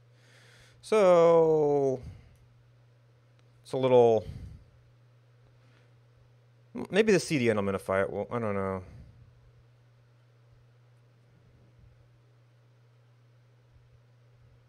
Icon, at least one screenshot.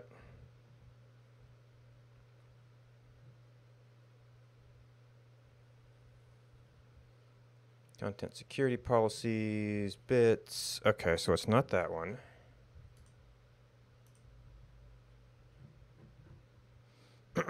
Extension developer rig. Extension helper library. Backend service. PubSub. Acquired configurations. Backend secrets. Local test. That's like actually on Twitch. Extension lifecycle. Oh no, that's the moderation process.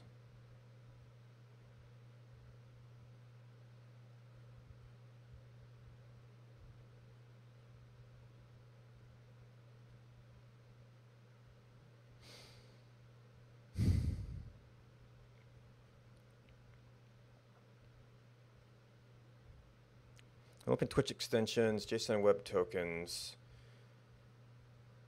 Twitch, the viewer's experience and your EBS. An extension is loaded in the broadcaster or viewer's browser. A JWC is signed by Twitch and provided the extension helper is unauthorized. Communicates with your EBS to verify shared secret.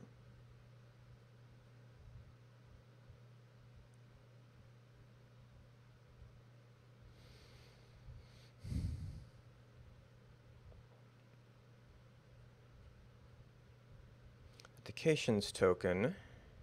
iframe with an authentication JWT. Communicate with its EBS.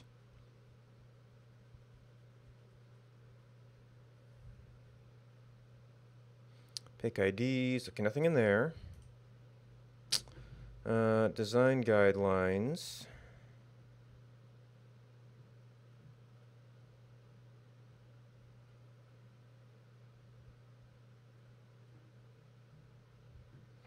Panel extensions.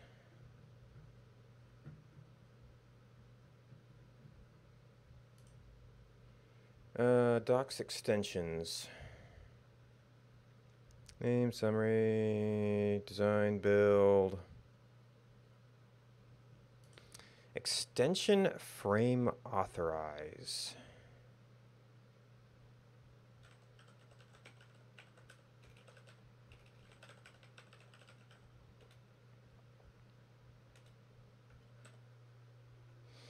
Extension frame authorize. Event source post message. Proxy iframe event.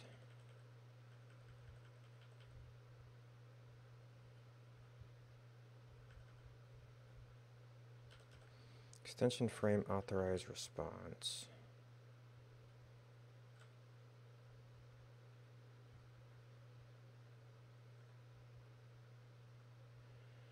Add event letter message. Extension frame authorize. Do I have to include a Twitch ext? No, where is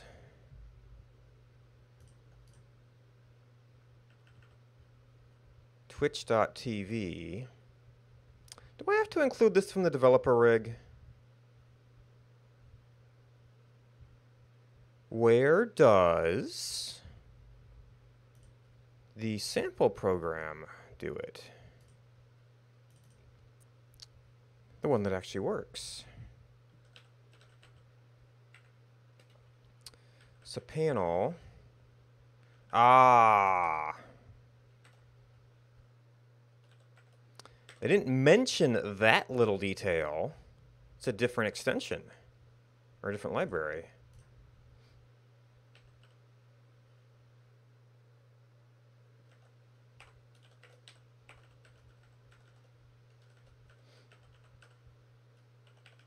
And I don't really know of any way to automate that either.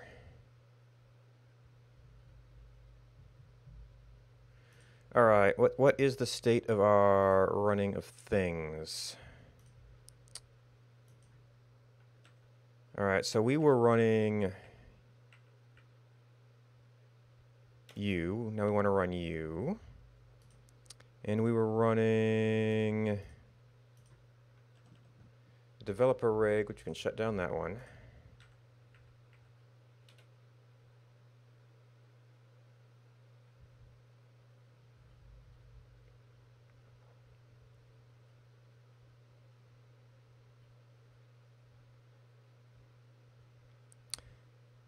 Okay, so extend and authorize is something in the Twitch, which, if you're doing the live one, is going to look at the APIs and say, is this a registered extension?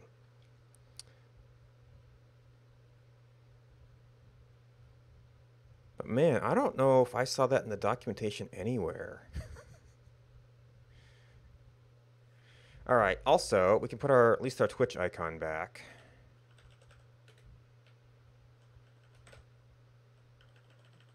Let's see if we can just do a matching tag here. Be around tag. There we go.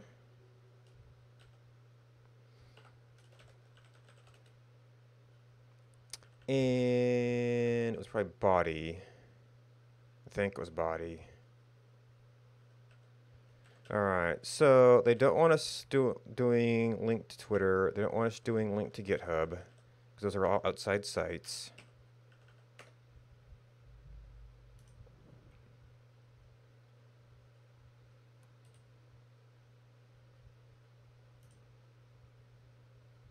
Okay, you can just reload the internal page. Cool.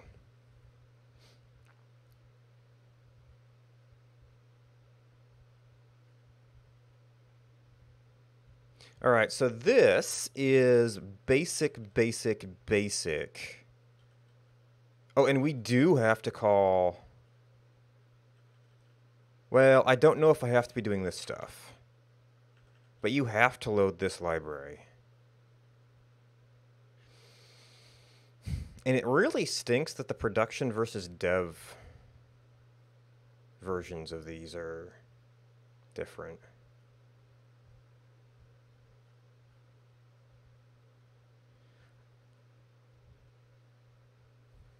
Also, this is not throwing any fit about inline script.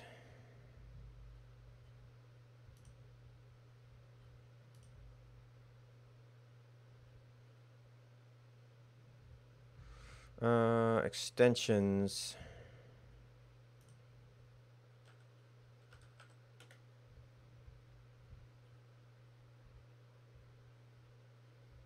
Fuse to execute inline. This might be. Yeah, it looks like that is in fact the case. Oh, issue with routing. Okay.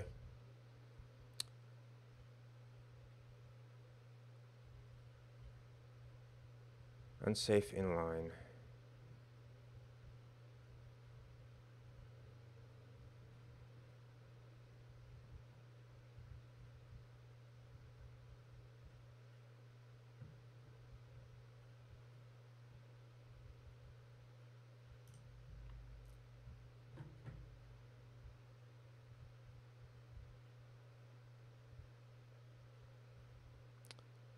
Yeah, well, this kind of solves itself. The main Twitch site. So they're not doing it in the extension setup.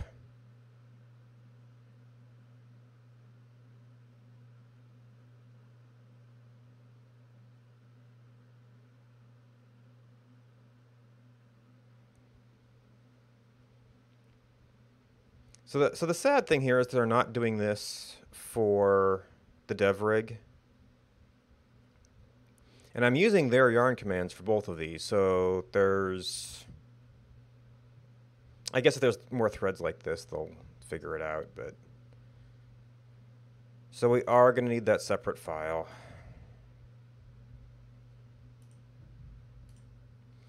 Which I think we've still got. Yeah. Which is all the same. Yeah, so we can just clean it up a little bit.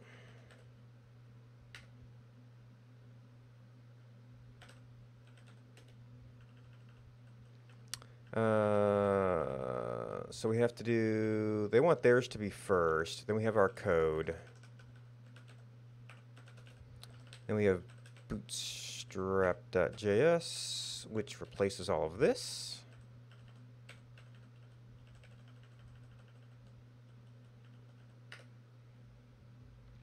And that's all HTML.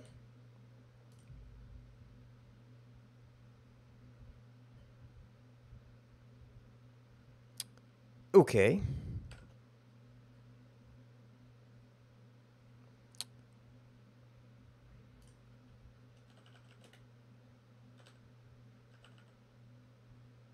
Bootstrap.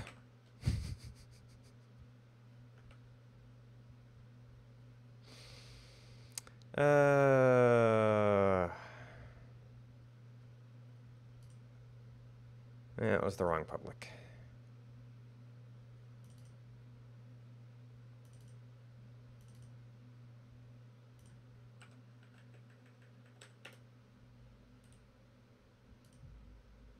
Oops, that was the wrong reload. And I've still got my little size print in there.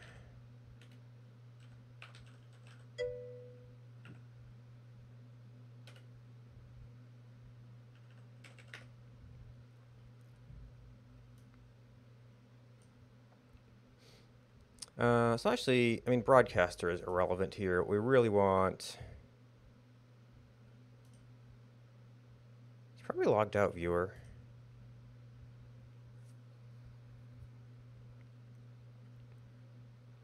And then there are no pages here, which I might want to take them out of the manifest if that's not the case. I don't know if they're required.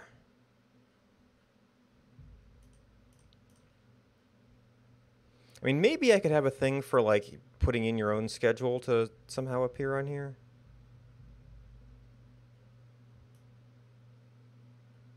A little bit of an awkward. Okay, so that is the manifest. Mock responses we'll have to read up on later.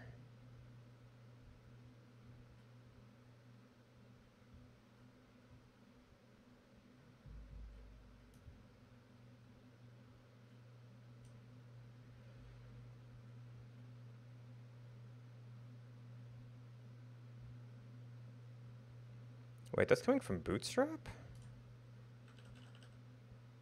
Oh, right, because it's console logging. This is probably either auth context or error, which is something they kind of left out of this.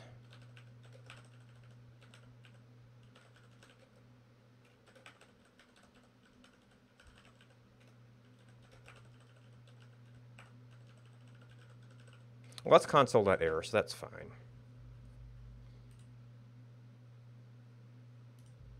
Oh, I guess that does do the whole thing. Maybe I had to click into it. Okay, so that's the response to auth. Oh, and there's context. Oh. Interesting. Oh, wait, this is just telling you the fields that exist in that object?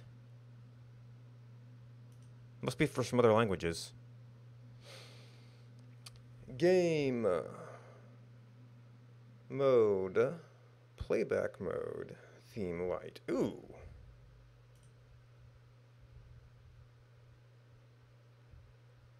I would have to test theme dark, kind of off the extension setup. Well, maybe mock responses.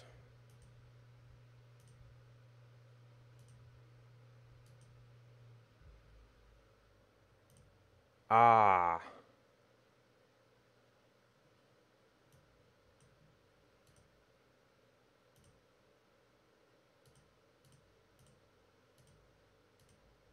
Oops. I wonder if those are where are those defined? I'll have to read up on that.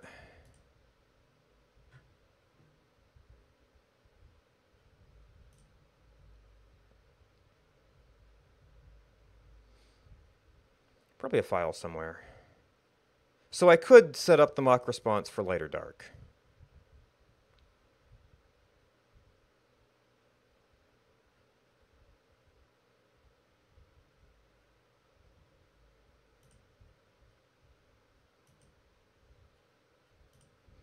Oh, I was actually using this as my window. All right, so we have made a new panel and a new JavaScript.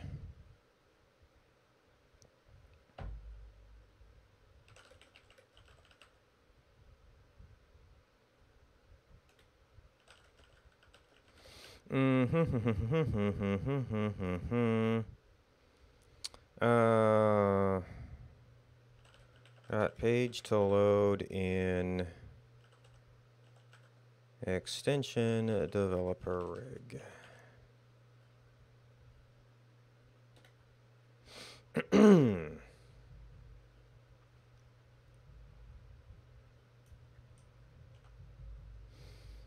And we want to build again. All right, so now we need to remove this box and actually get the channel name from our context stuff, which is game language auth, channel ID, client ID, token, user ID. Now, unfortunately, channel ID appears to be a channel name.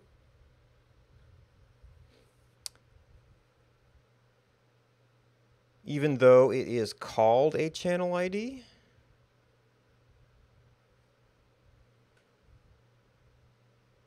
The reference will probably tell us what that's supposed to be. Get extension secret.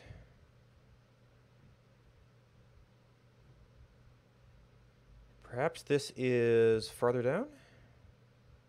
JavaScript helper. Yeah, this is kind of... Well, if this window was a little bit wider, we might get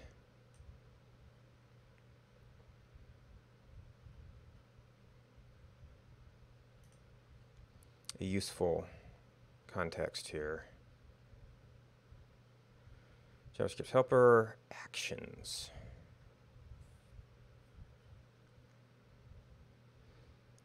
Helper version.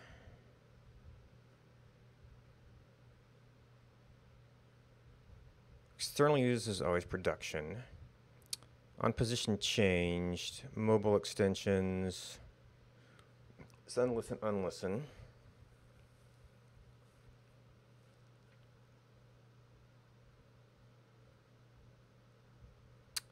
Follow channel. On follow.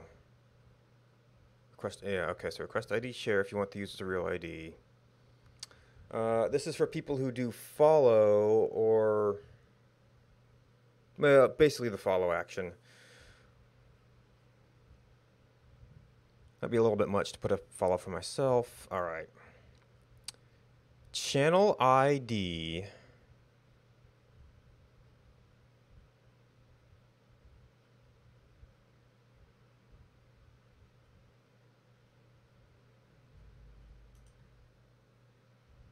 I guess I could set up the fake context for that. Do I have the manifest up anywhere?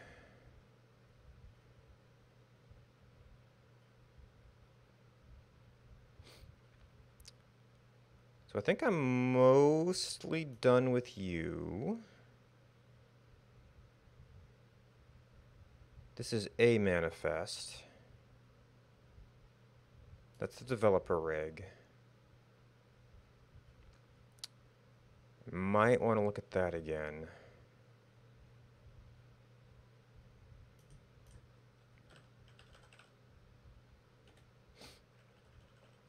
Author name.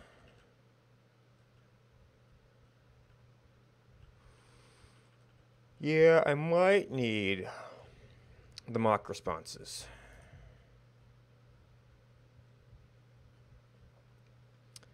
To do a useful channel ID.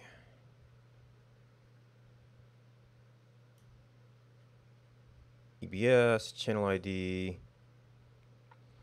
Yeah, so is it... The thing they're giving us looks like a channel name.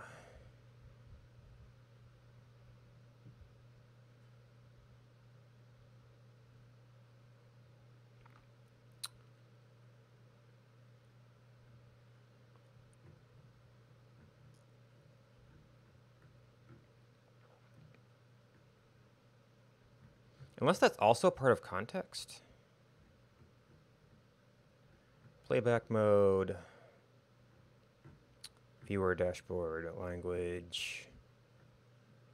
And no, don't think so. Error.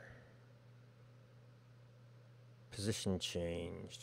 Yeah, let's see the other types of extensions. For broadcasters, to send a broadcast.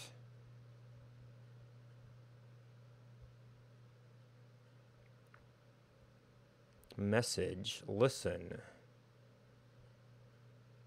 So the widgets could talk to each other, I guess. I don't really have a good use for that. Follow channel. Oh, only for the follow channel action.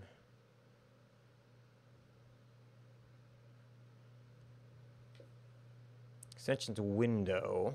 Anchor language, mode, platform, state.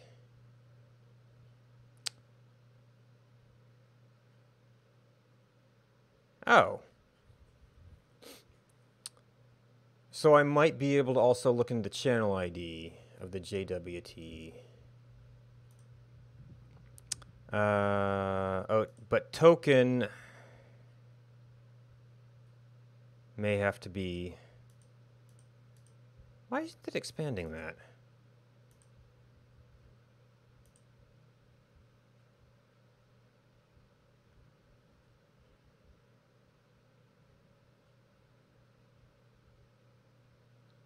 But the token would have to be decoded first.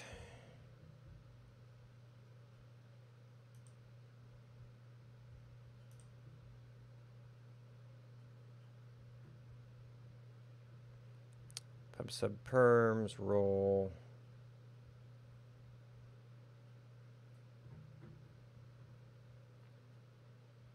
Numeric ID.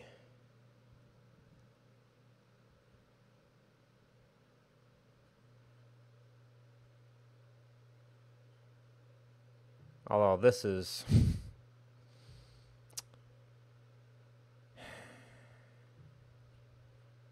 Alright, so it was a channel ID.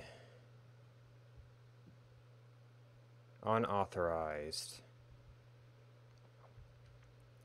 And this is where we're going to have to go back to...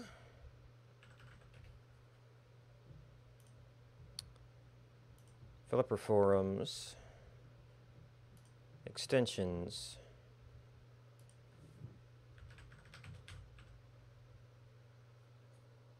Not working with channel API.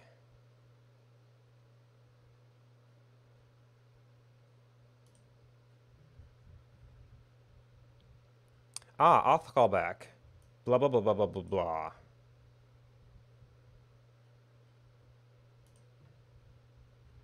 You should make sure you're requesting version 5. Okay, so this answers the fundamental question of whether it's a numeric ID or a display name.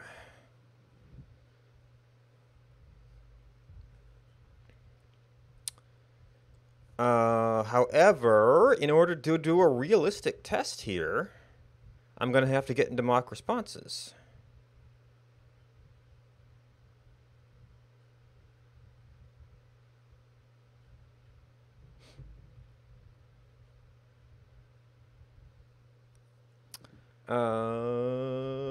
Was there perhaps...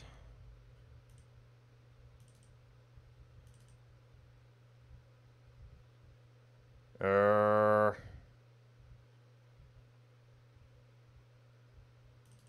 mean, this would be the...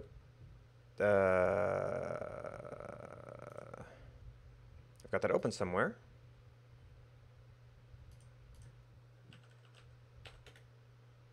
No indication about mock responses. Well, this is sort of in developer rig. So we know... What we know is if we turn on mock responses, we have something called unauthorized one.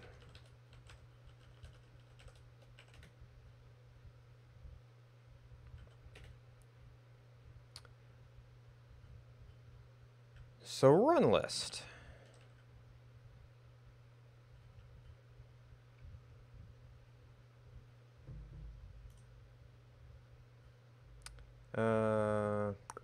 Unauthorized test channel ID. So I'm curious. And mock responses are off now, so...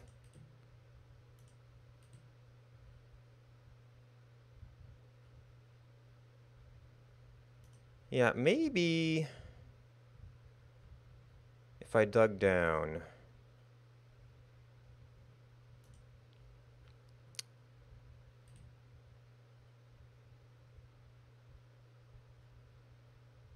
No, I don't see a way to reload an iframe.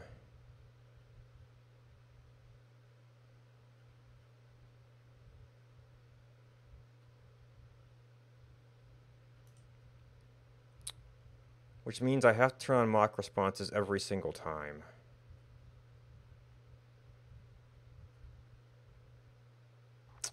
Okay.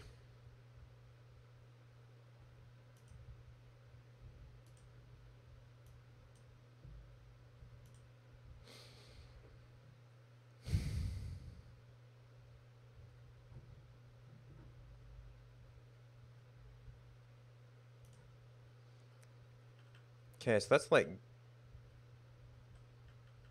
game.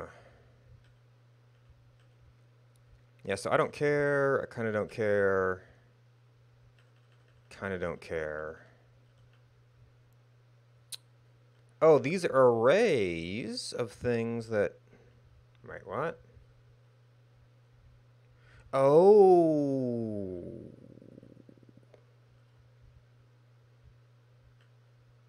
No, the names are inside.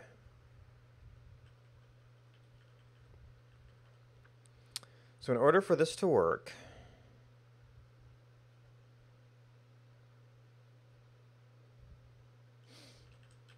I need to get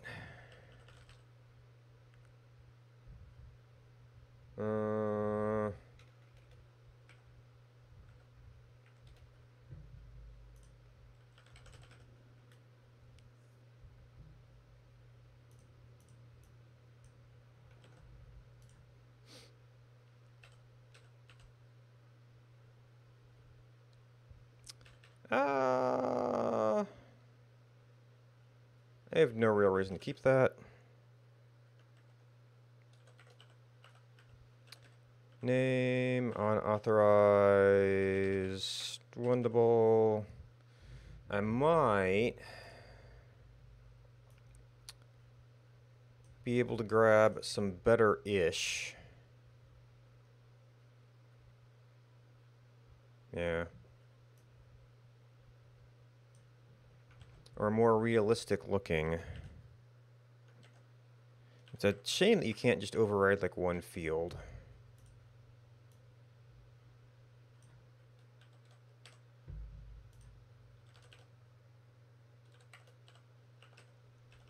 And test user, I mean, it's some opaque token. This is still more realistic.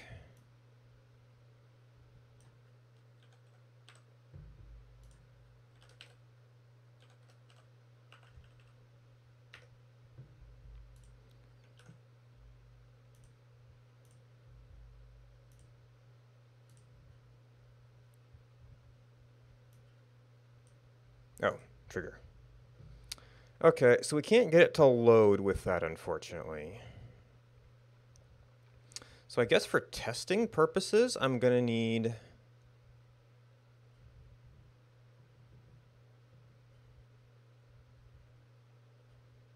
something that just kind of ignores channel IDs that don't look like numbers.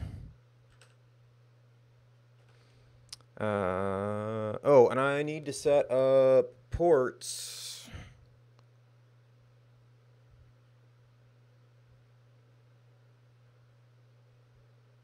You know, it'll be ports. I'll subscribe to them. They'll never fire. Kind of ashamed to have it in the rest of the app, but oh well. There's not... Wait a minute. This did not copy. What the...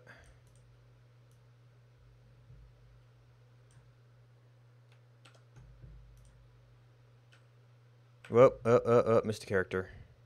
That would be an invalid token. If we ever did anything with tokens. Of course, these are in the dev rig, not in my project.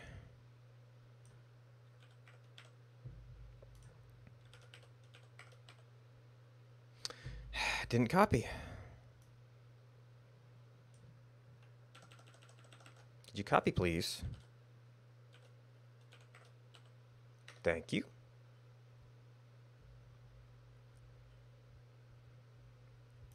Oh. I guess it detected a change and reloaded?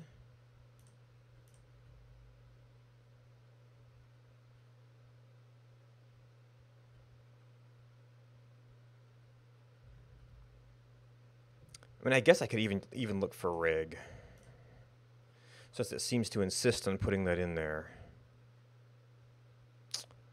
Oh, I have to get this stuff through. So first step, we've got app. Yeah, if I had ports, they'd be here.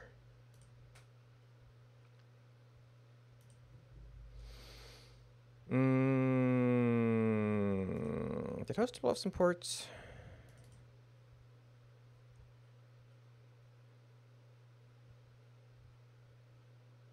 It had not been converted over to isolated local storage, which is probably a project I need to work on sometime. So I should HTML. Right now, we're looking at this. app.ports.blah blah blah.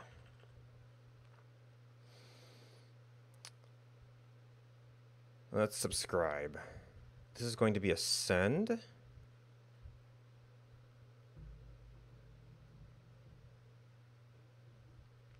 app.ports.blah blah blah.send.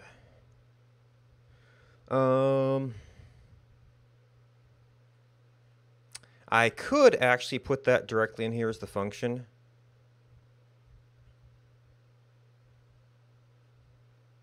Well, okay, in this case, I don't need context fields.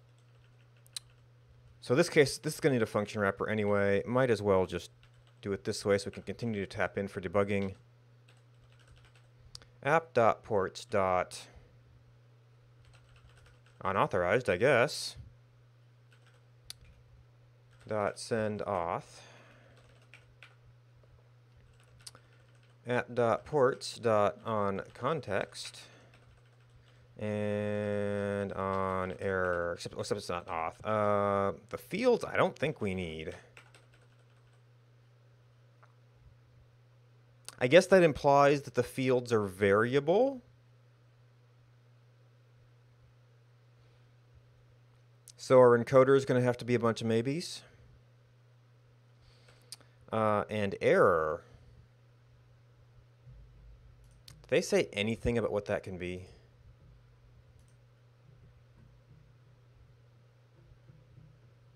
Yes, there's a bunch of fields that we're not getting right now.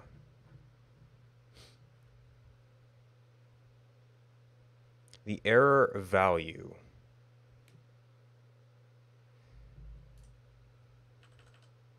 I'm not sure that's worth sending yet, since we don't know what it is.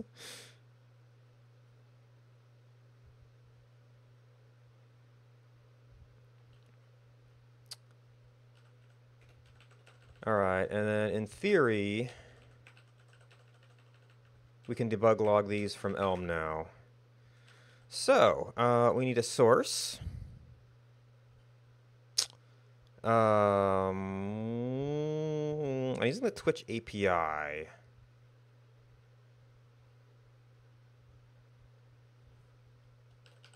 Already.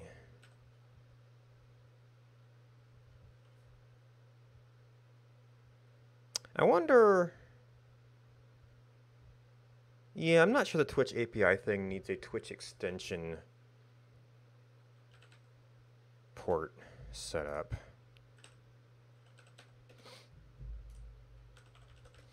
Port module Twitch ext exposing. This will really just be everything, I'm pretty sure. Import. It'll be a value for now.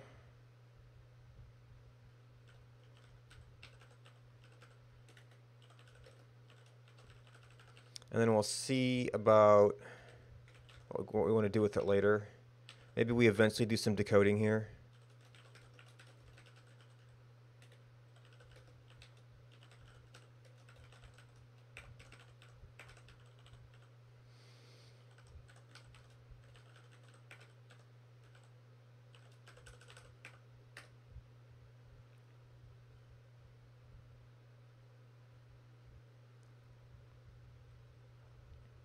This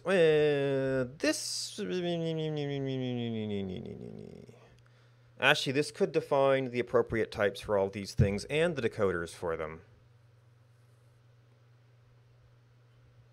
which would be more appropriate use of a module here.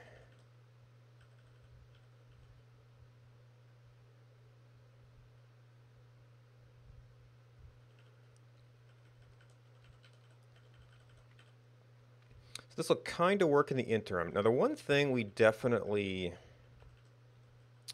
will have here is going to be a type alias. They give a name to this. Auth callback, an object with these properties.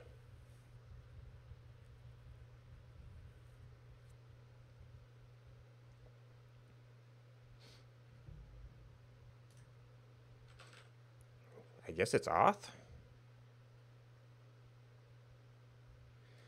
And that equals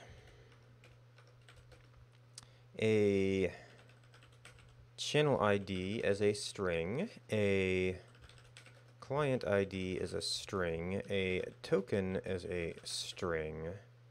It's a JWT, but that's something you have to dig into later. And a user ID as a string.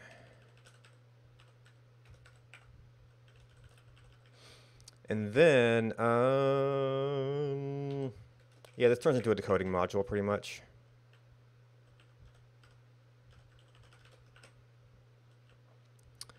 Unauthorized gives us an auth.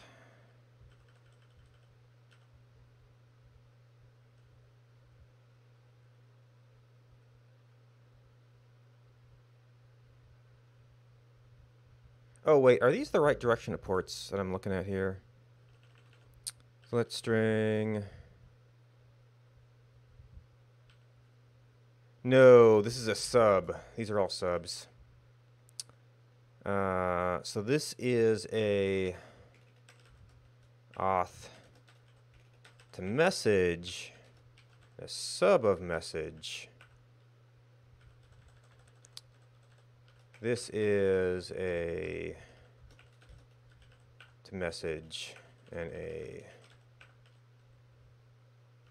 sub of message. Oh, I had this wrong anyway. These are all subscriptions. And maybe we could, if you did fancier things later, you could do the various pub thubs and things as sends. So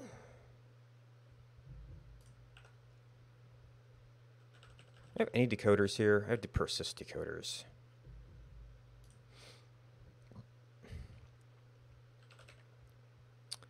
And an auth decoder is a decoder of auth.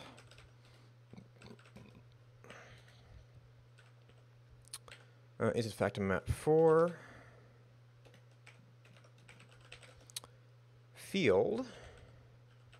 Channel ID is a simple string. These are pretty much all strings for the time being. Client ID. Token. User ID. I mean, I think Elm will actually let you cheat the decoder here.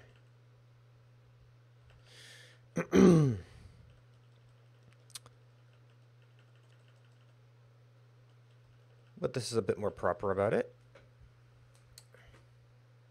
I didn't actually bring my water back. One moment.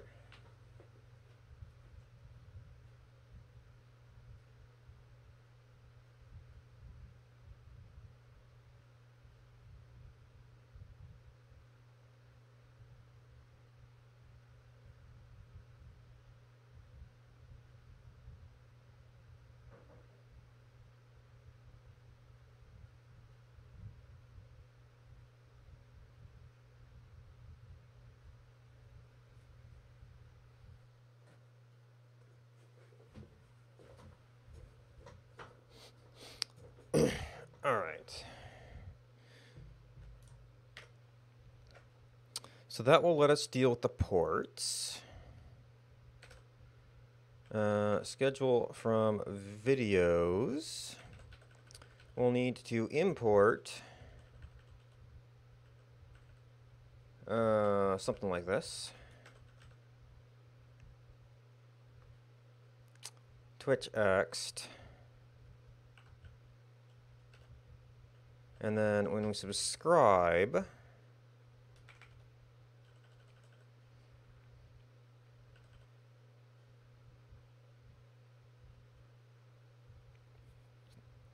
time that every window.resizes Twitch Ext dot on authorized and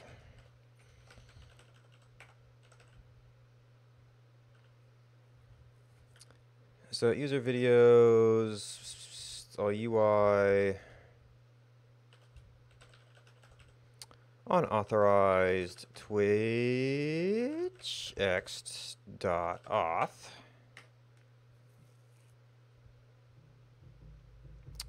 We should have a compiler somewhere that's going to be very mad at us right now.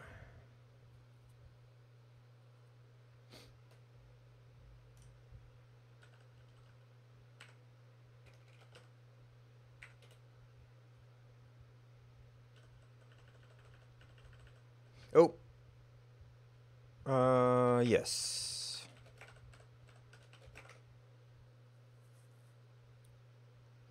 Oh, and then the update function.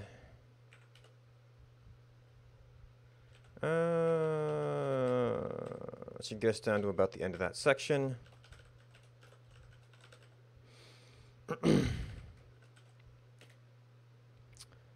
All right, all we care about is a channel ID, which is going to have a effect very similar to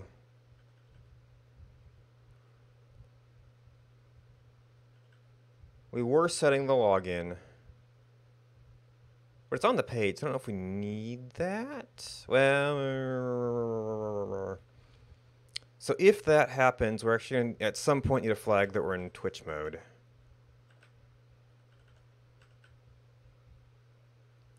And actually, I don't know if we need to modify URL on this one.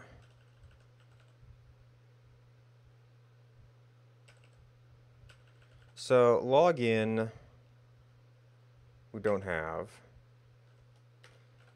User ID is auth.channel ID. Fetch videos, auth.channel ID. No. Auth.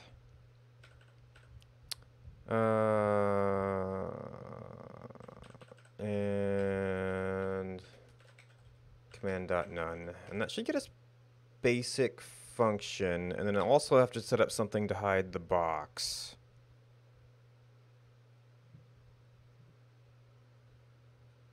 Oh, nope, this is unauthorized. That's the type.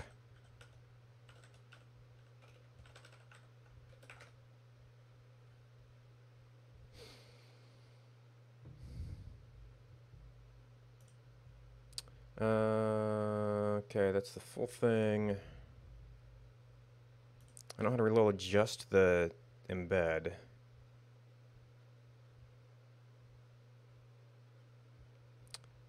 Video fetch error. Oh, yep. This is where we need to check the ID to see if it makes sense.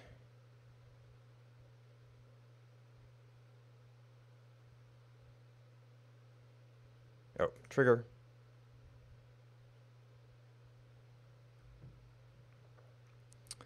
Okay.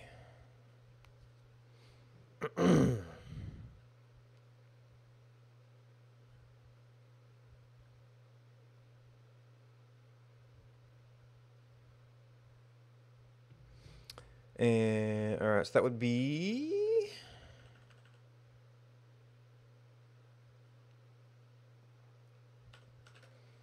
if auth dot channel ID. You could check for rig really easy. We pretty much expect it to be numerical.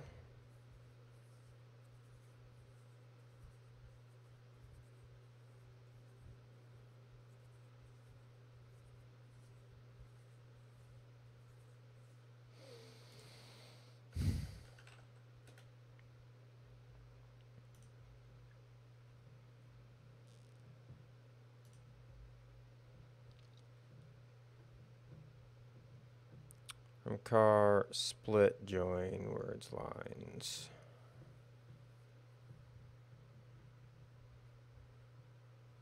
To int.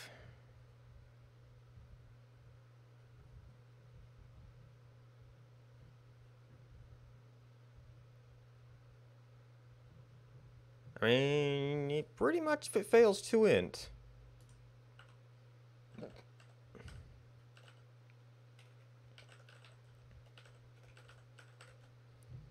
Now the annoying thing is here, I think this is a result.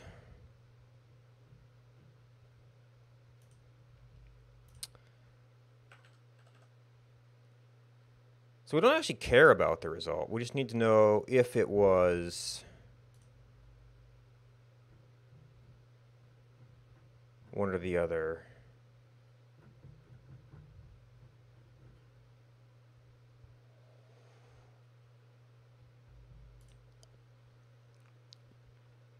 So we can map it and ignore the value.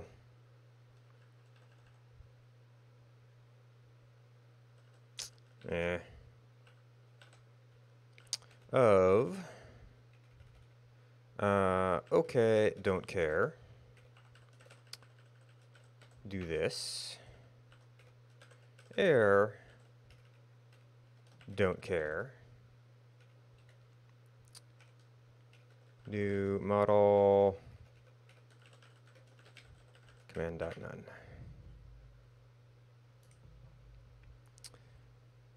So now if we reload developer rig,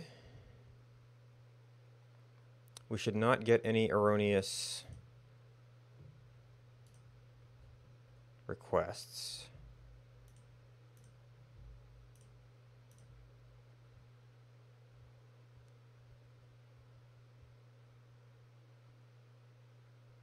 Oh, trigger.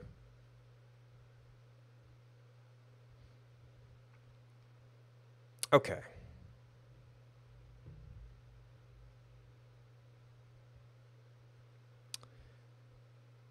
So some basic ports are a good start.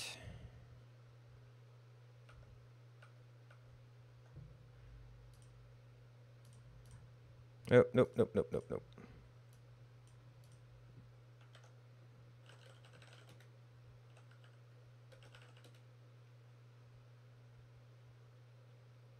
Oh, I thought I did that in the last one.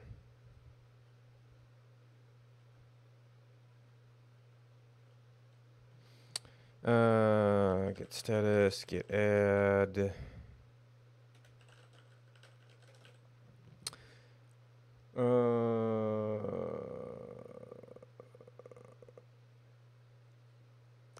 Receive authorized event.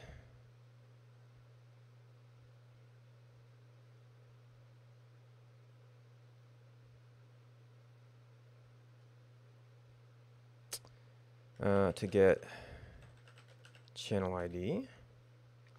And the existence of this event pretty much tells us we're in extension mode.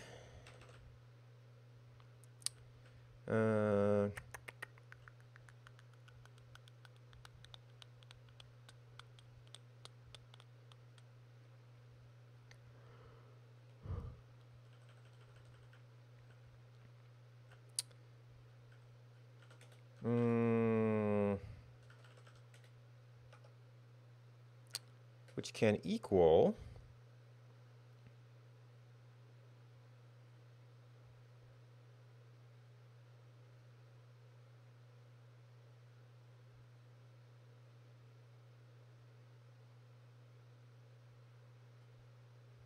what do we call the basic version?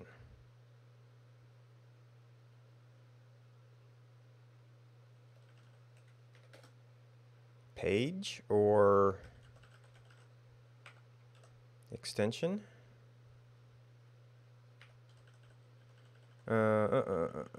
Location, login.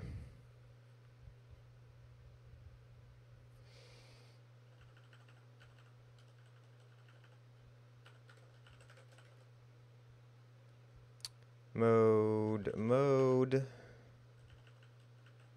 init.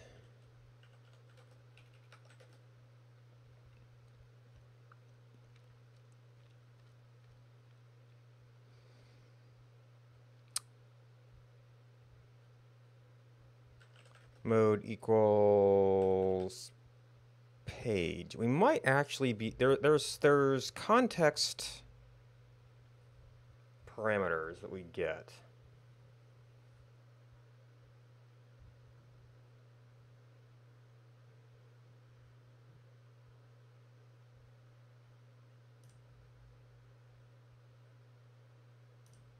Panel.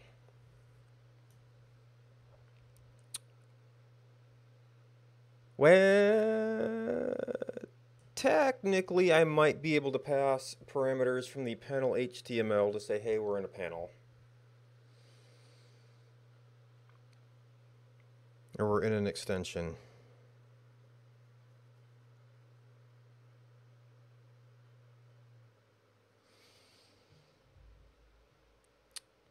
All right, panel, anchor panel, language, mode, viewer, state, testing, platform, web.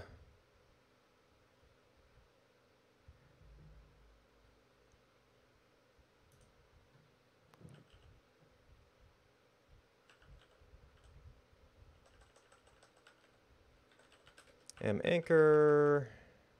Oh, I'm gonna have to take this stuff out for the debug requirements. Extract search argument.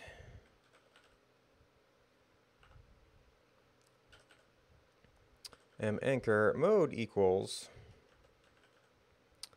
case anchor of I mean, pretty much just anything is going to tell us that we're in an extension. And nothing is going to be a page.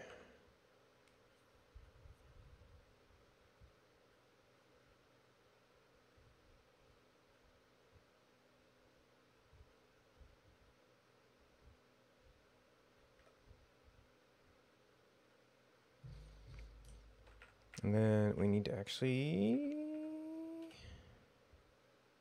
Okay, compiled. And then what we do with that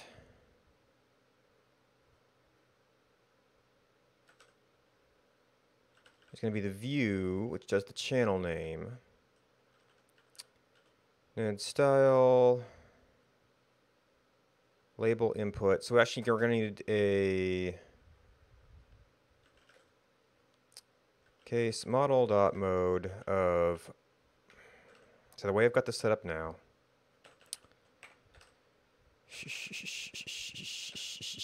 So from videos, we actually have to have this because the view inspects it. The view has to define it and then expose it. And then schedule has to import it.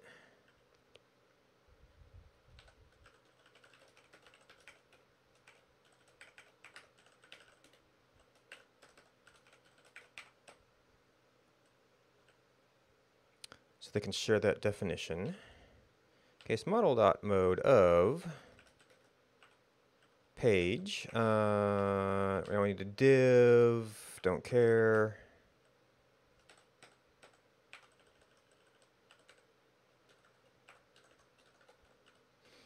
And an extension is text none. Oh. Yep.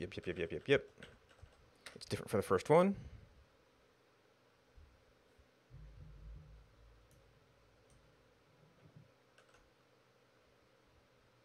All right, so we got no channel name. That might leave me with some dead space here.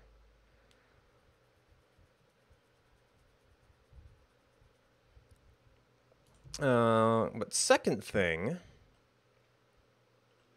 okay, so display footer is going to need to have the mode.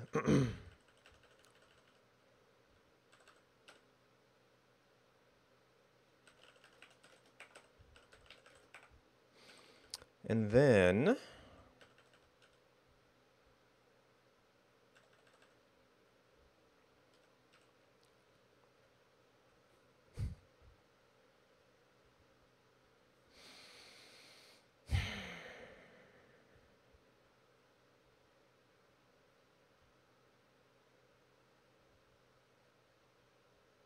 so I'd have to wrap all this stuff into a separate div to do it once.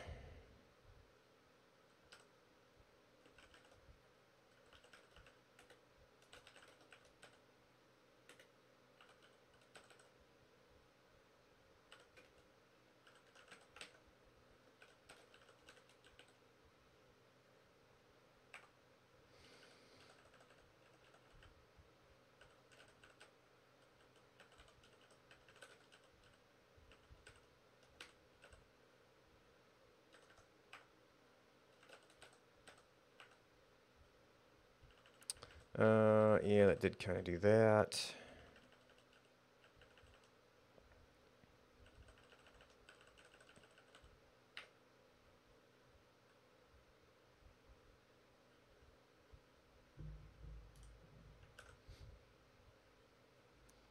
All right, so only got that. And now we have to do style adjustments based on what we've added or removed.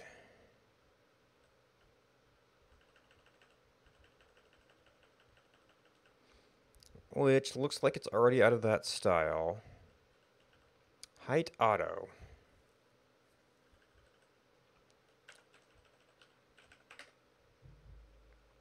Is that what does it?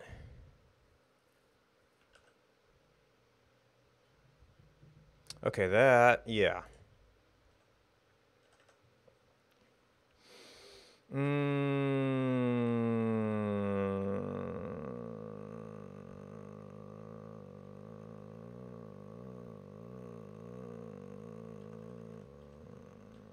I'm going to repeat window height here, but it's a little cleaner. Wow, this is really the only thing we have.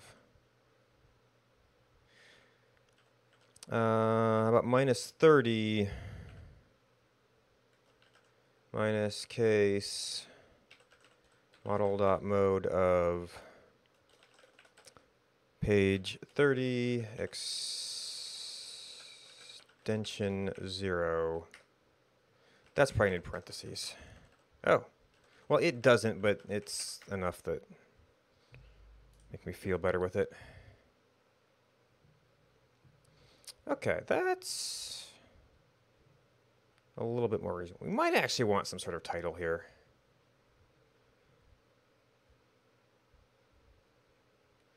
We'll have to see about that. You can probably look at...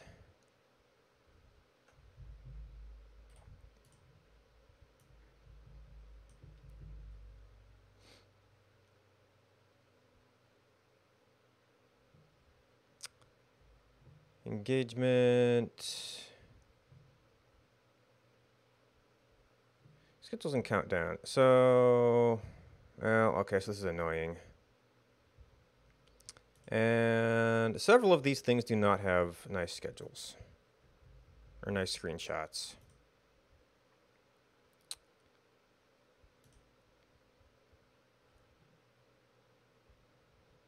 Okay, it says it's somewhere.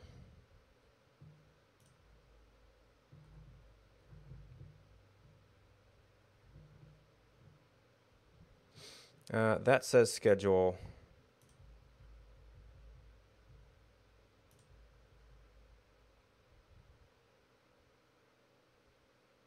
Okay, that says schedule. So maybe I want to leave the space there and replace it with a little header.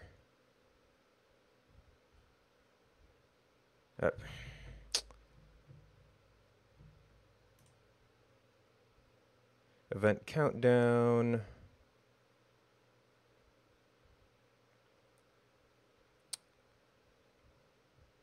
Schedule.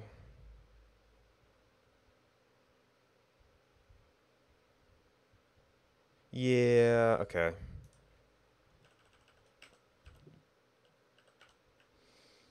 So for extension,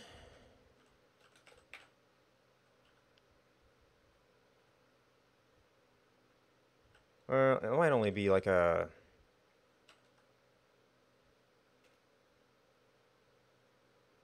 Maybe for the iframe it's an H1, but that's probably gonna be too big. I would need to get the login name. I need to go fetch the user to get the login name to display that.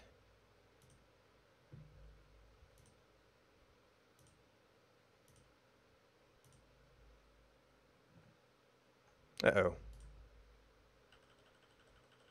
Nope.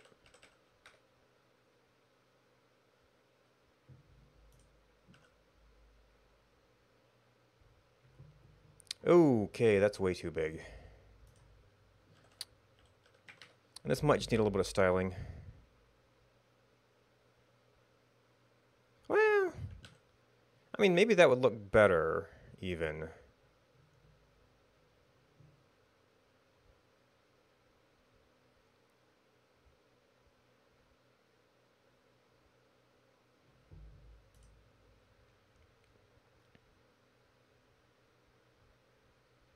I mean, it doesn't look bad with the white space.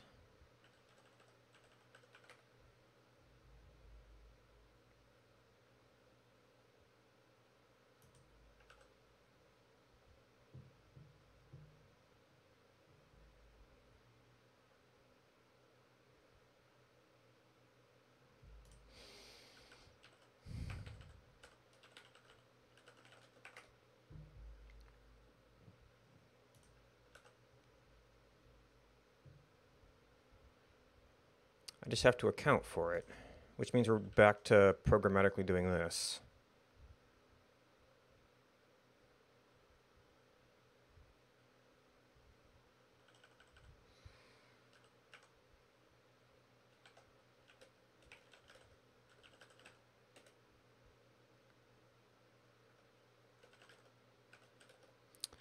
Pages 30. Extension is, I don't know.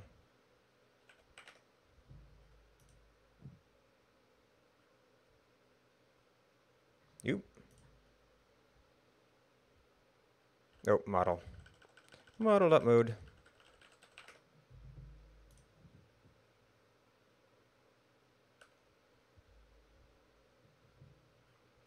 And that was not quite enough.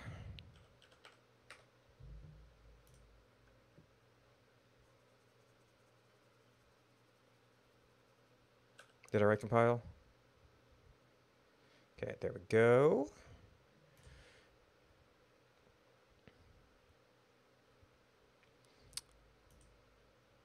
Actually, I might want to look.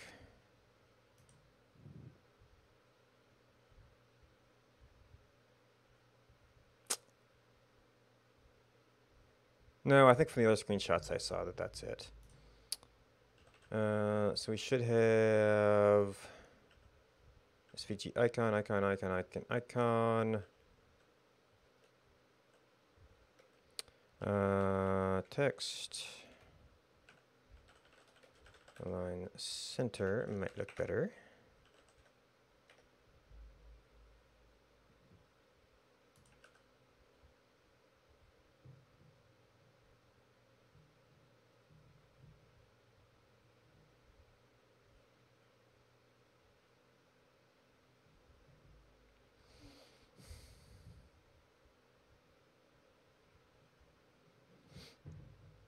I might have to de-emphasize a little bit. It kind of, at this scale, might be a little bit too obtrusive.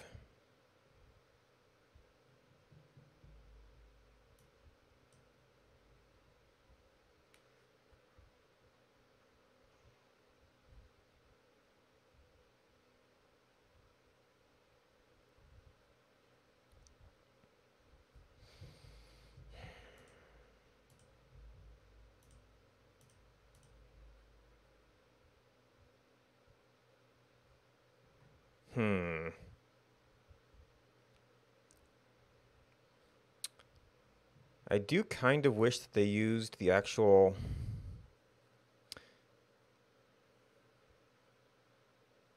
Oh, panels are variable height. I have a height declaration as part of the widget.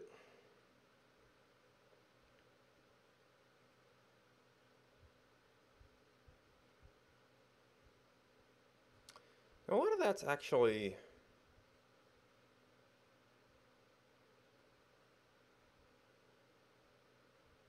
somewhat contextual.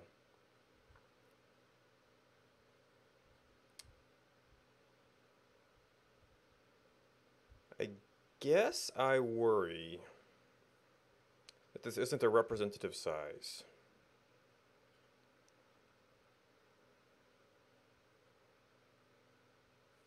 You know, given that we don't want to take too much of the user's space,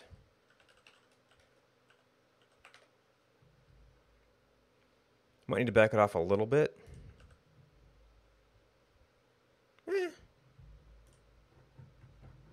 That probably accounts for like all the extra space. At which point we don't even need to do that.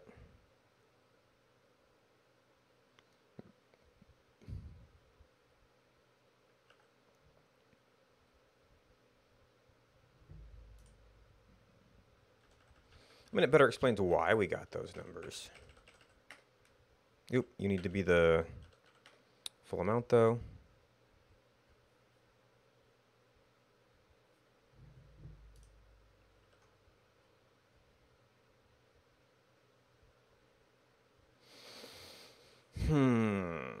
And then can I stick...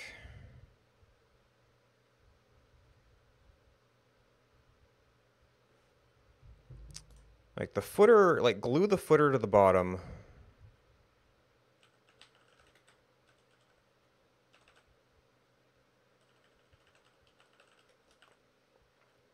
What is it? Display fixed bottom 0.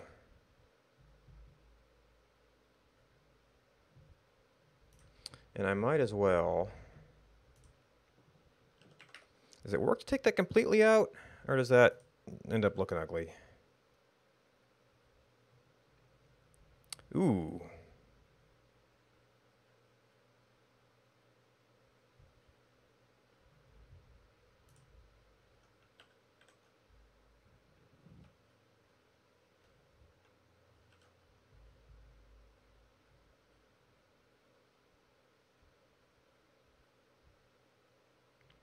That also gets the scroll bar going on.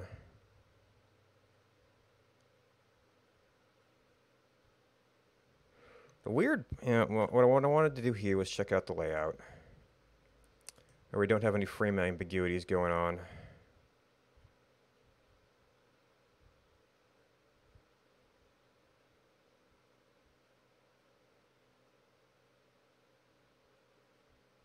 We're like, just like one, okay, a couple of pixels. Wait. No, maybe I need absolute.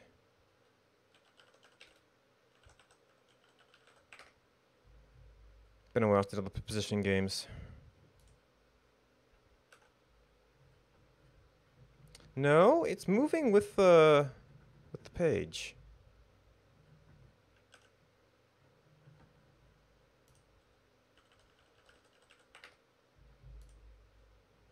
Hmm?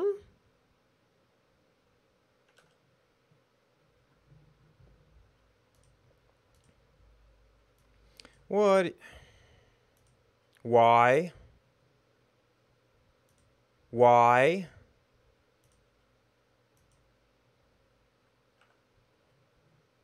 Why? Oh no, position. It's already display block.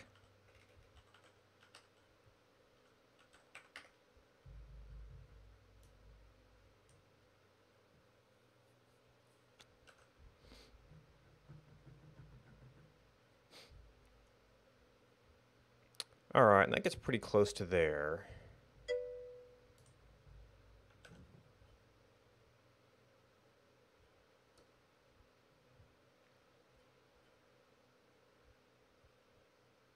That's just kind of barely getting in there. Could probably mute the colors a little bit.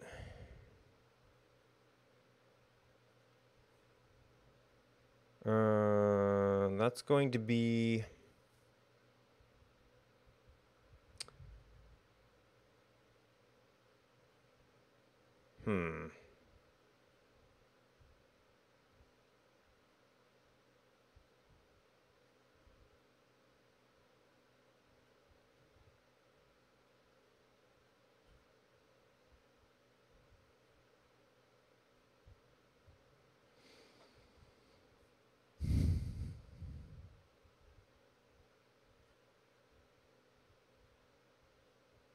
There'll probably be enough links, well, on the broadcaster side.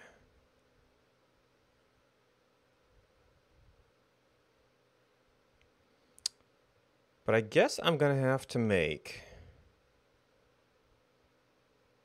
the user ID to username fetch. If I want to put so-and-so's schedule.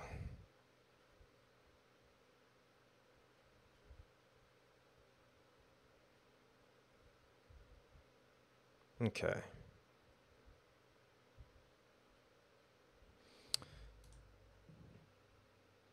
So what have we done?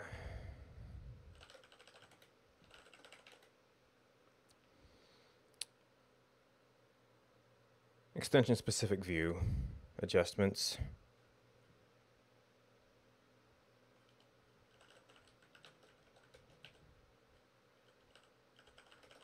Gen specific layout.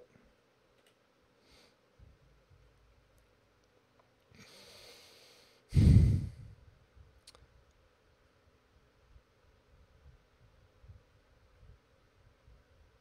guess that's an okay aspect ratio.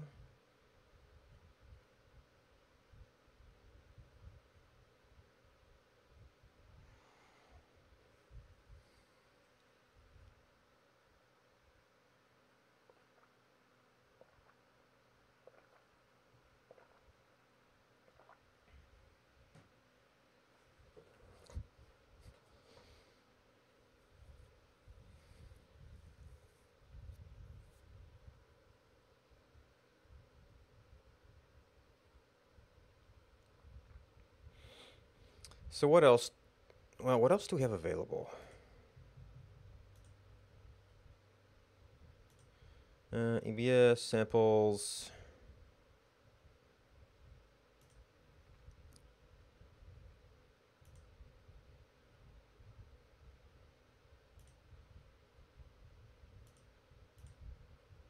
Where'd the reference go?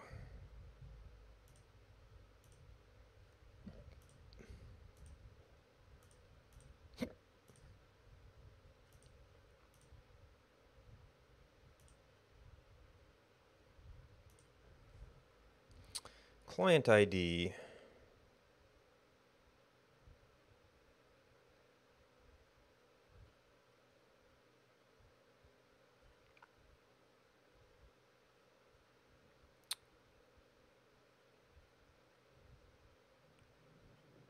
Does that mean the client ID used to make API calls?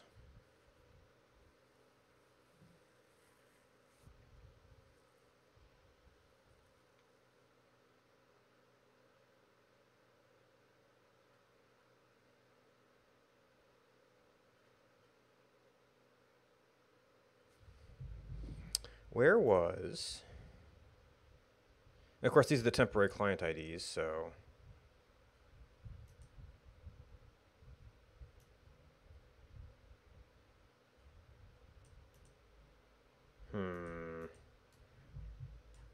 Does that look at all like a Twitch ID?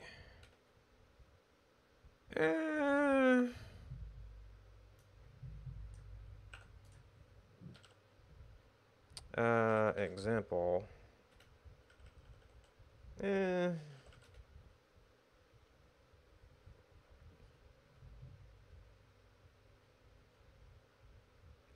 Wasn't there some stuff on... One of these printed out some stuff before it popped up about passwords and keys and...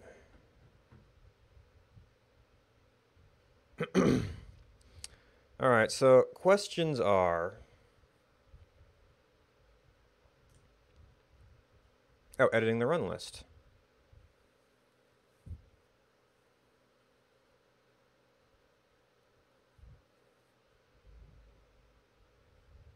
JavaScript helper.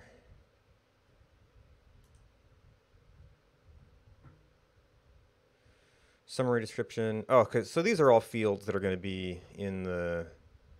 Yes, the manifest will probably come from Twitch, and normally.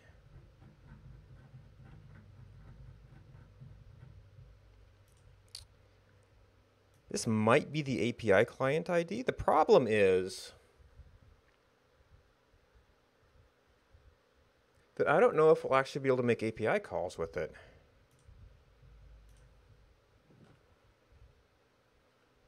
We pass to EBS. Schedule from... And more annoying is that right now, that is not a thing that we like deal with, really. But it would have to go into our model or our parameters. Well, it kind of have to go into our model.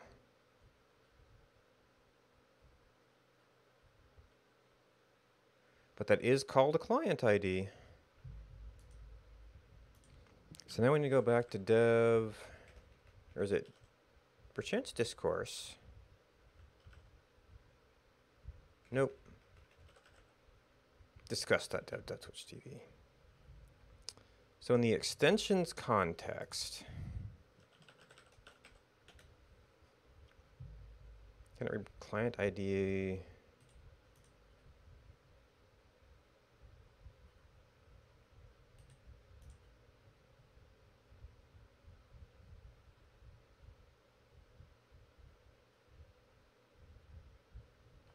EBS auth, OAuth.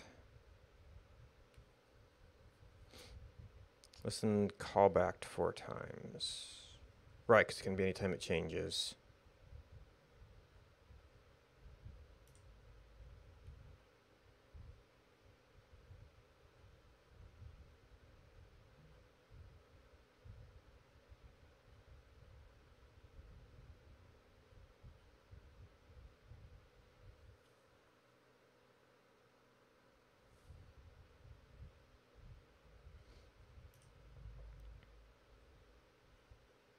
Twitch extension API client.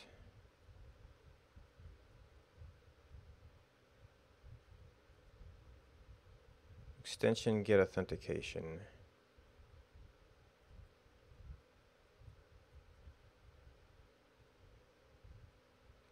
Specify an auth that overrides client ID. Authentication.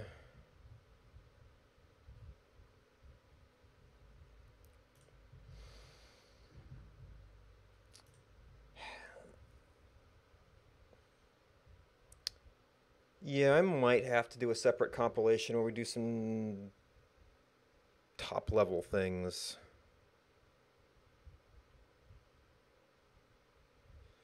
To deal with the client ID.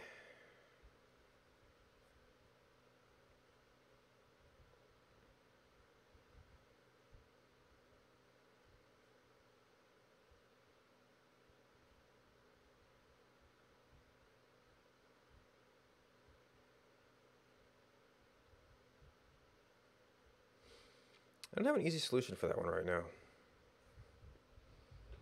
What else do we have?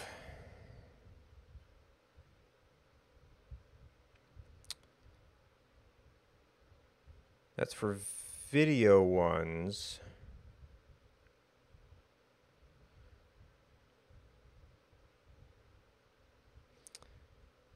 Context callback. And a context properties that were changed. Oh, those are properties that were changed.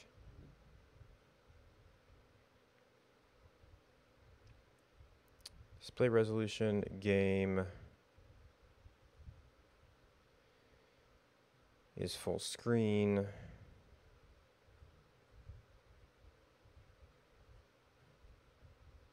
Yeah, I don't know how many of these I'm actually going to get.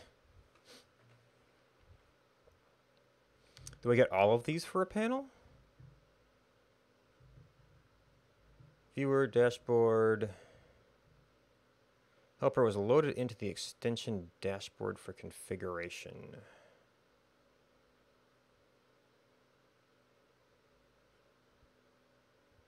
Oh, I guess if you're putting it all at the same HTML?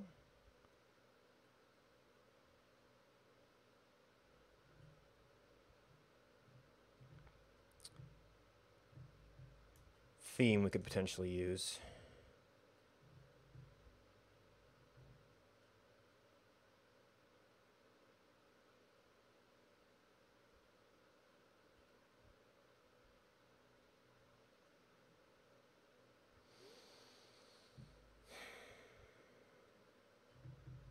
All right, so designing, did they have the colors?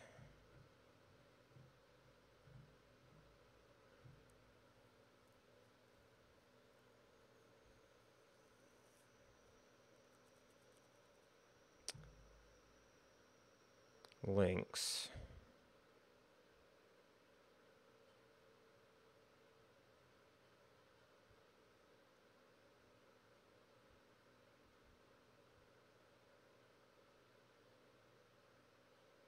Background color accent. Oh, so they've got different purples actually.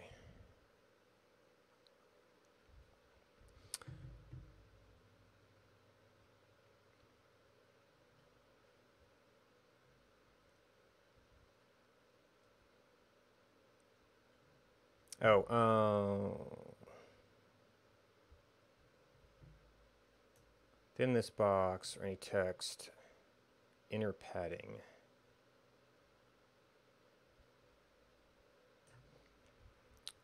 $3.18. So it could be taller. I don't know. I need to. I guess I'm just. Yeah, they really ought to be giving us good sizes in the rig.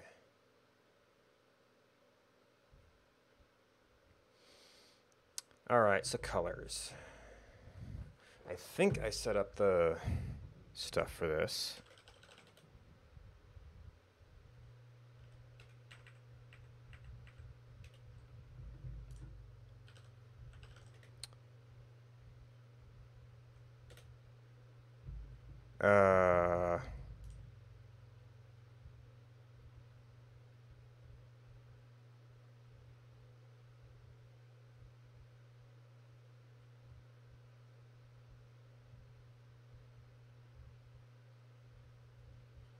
Okay.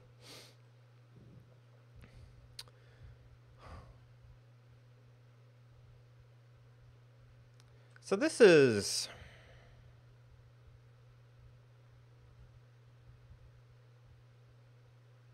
So actually we have to do this not on body. But...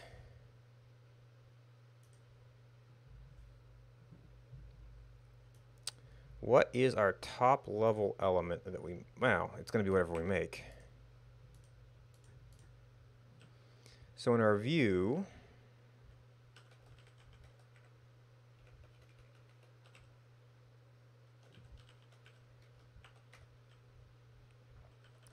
so this is not going to be body, but top. And we need to make sure that we don't have like outside frames or anything on this, which we do. But I can't touch the body, so body. Well, what is this?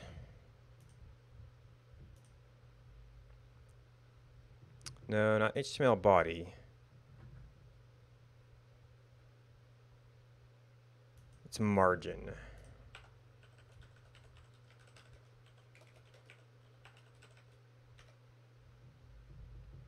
And then I guess that means you're going to need a padding of 8 pixels to compensate.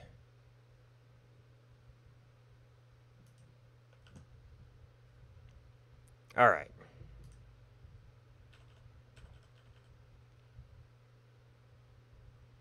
So we've got a baseline.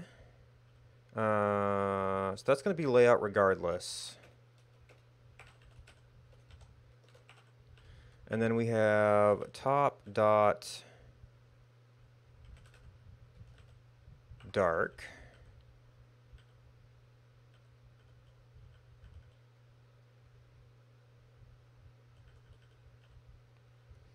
And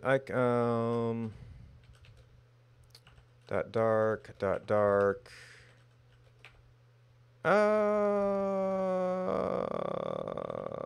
Some of these may have to change.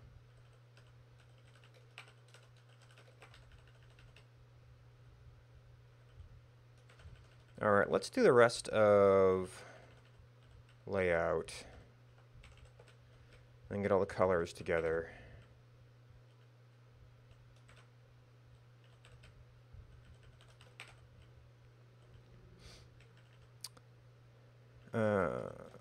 So we have to change all these.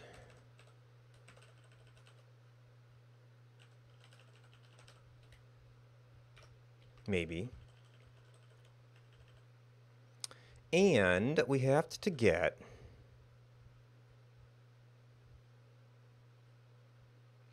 well, since Twitch is sending me a string for the theme, I should probably just keep that as a string.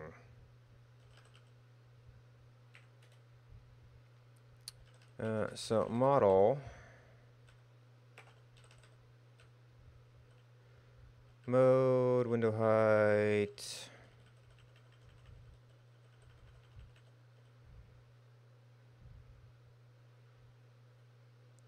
you know, I should really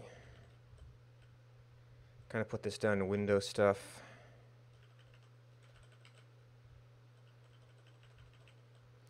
And theme.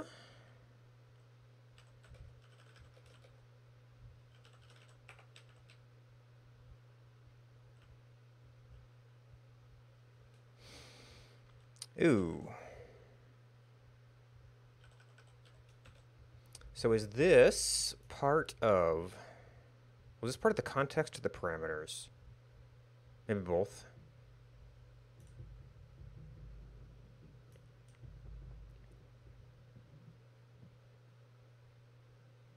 Anchor panel, language, mode, state, platform. Okay.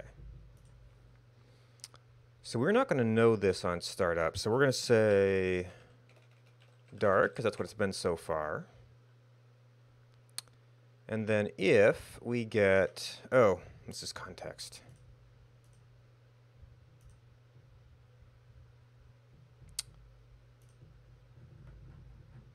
There's a bunch of stuff we might get here. I don't know if we need to build this all out right now.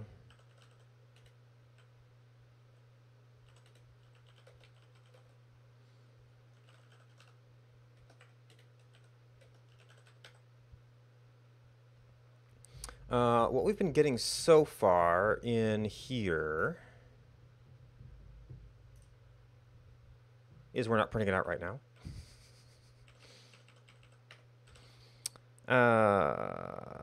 Panel. No, bootstrap now.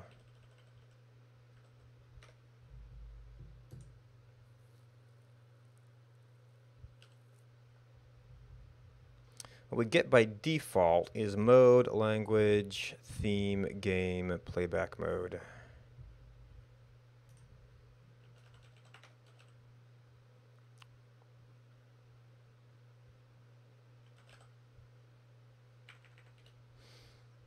No, ext.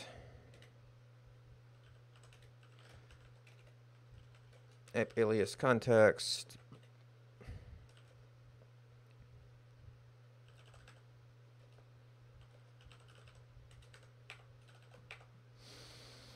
This really doesn't need anything else right now.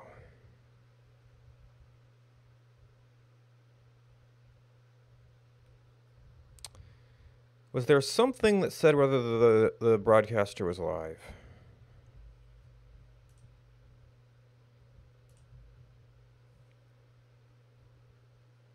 Player controls visible. I mean, I guess if game is present.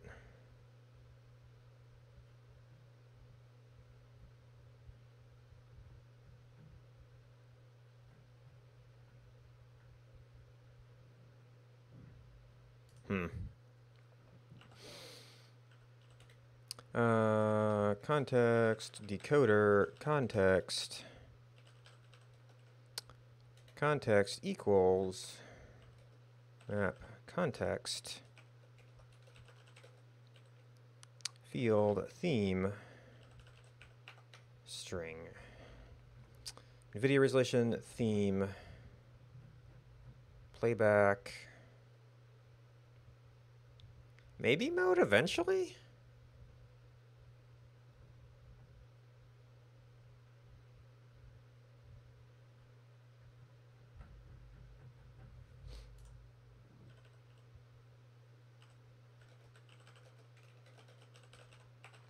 And that we might actually want to make that a enum, but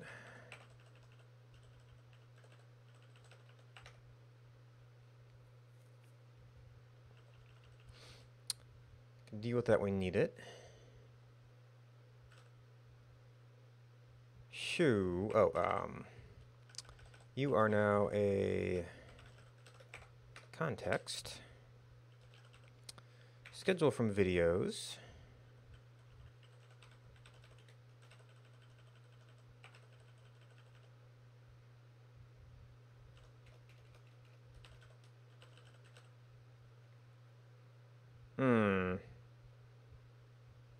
Could theme not be present?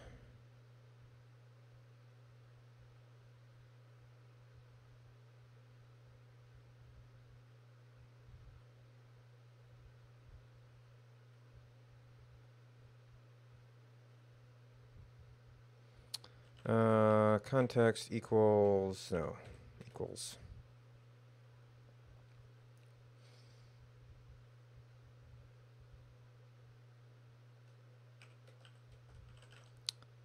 Model or theme equals context.theme.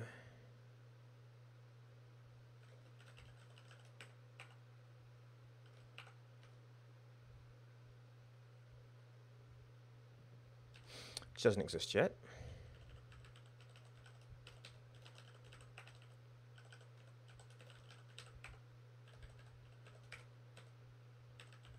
Which dot on context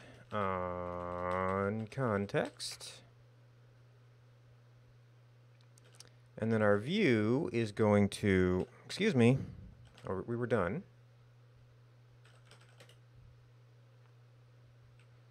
is going to give this a class of model.theme.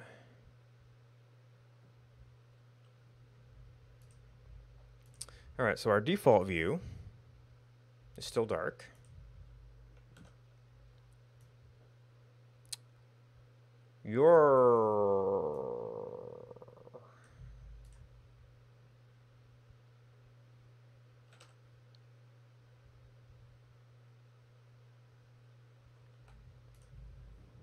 Didn't it send light theme by default?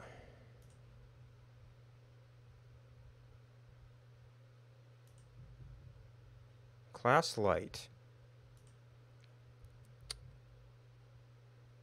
Oh, because I hadn't actually changed the colors yet.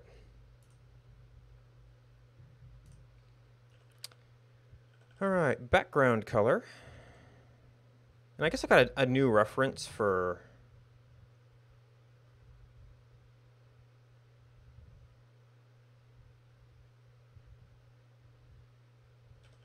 what some of these colors are.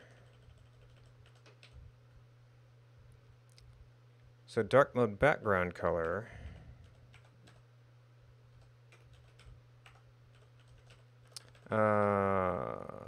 Background default text, dark mode.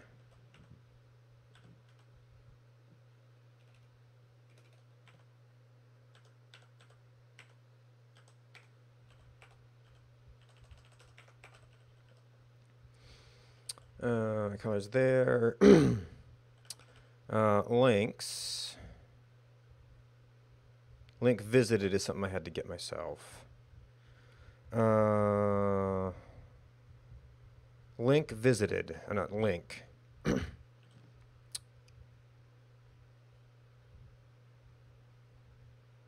Interesting how that's different.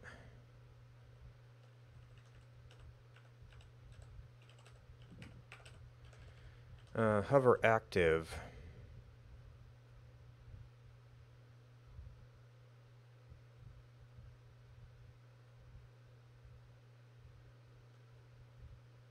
I'm not sure what text overlay means.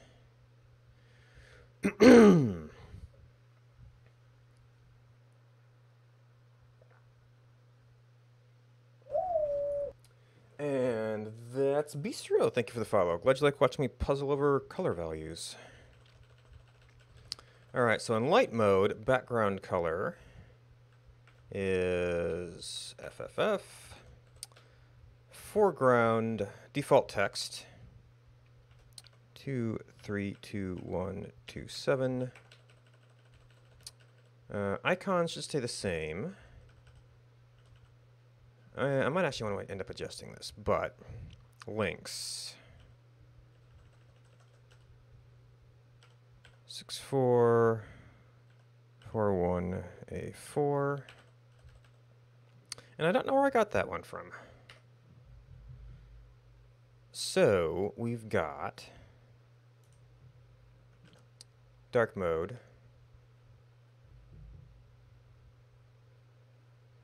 I seem to have misread this.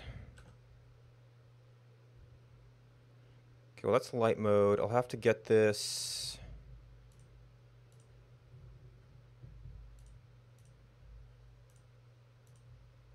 Oh, no, this is authorized. Gets data. Okay.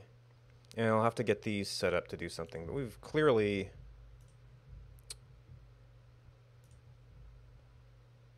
Dark background color.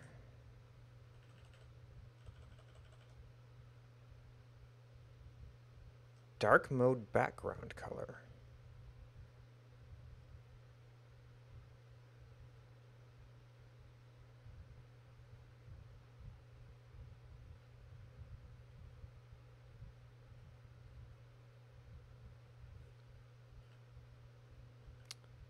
To which I'm reading this as no colors were applied at all, even though it seemed to work before. Oh, no. Class light. How did you get light? You shouldn't be getting any callbacks. Oh wait, this is panel, so it's doing the fake on authorize. So what we actually want is to get up one that is just... that's the wrong project. Oh, that was probably appropriate enough. Just public index. Okay. Ooh, we've got...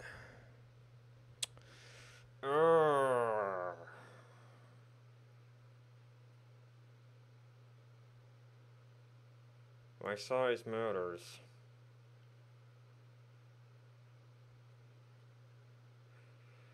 I used to be doing body and it was fine.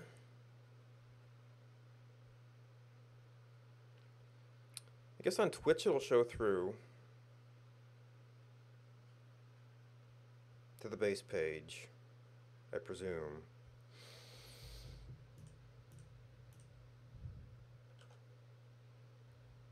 And I think the context things here actually do send dark.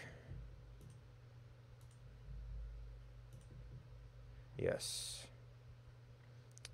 Oh, well that's clearly wrong. And I guess we reload to get back to this color, which is fine. So this is the light link color. Light links. Twitch purple?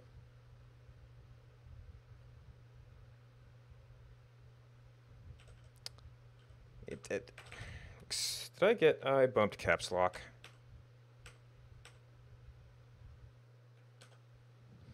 Six 4 4 1 A4.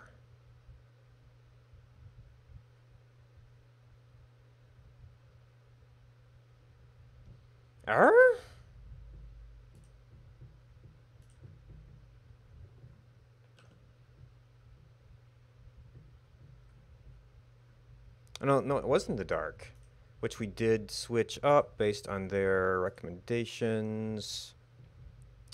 Twitch light purple.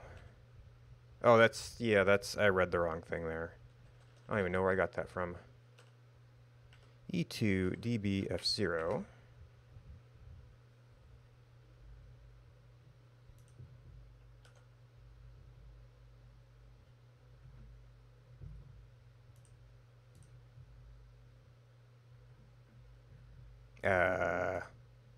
Thank you.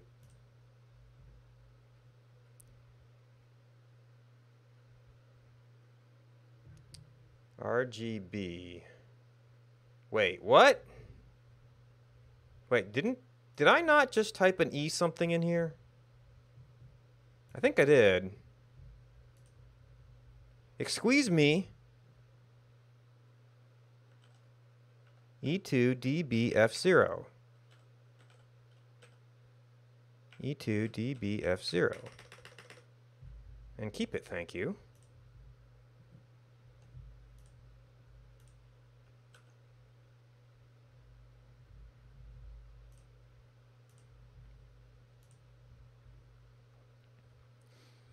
So that's a very, very light.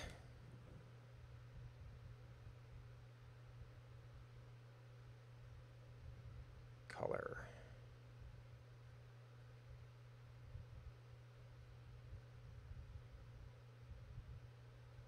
If anything, I want this to be a little bit out of the way. So right now, I probably need to change one of these context things to be light mode.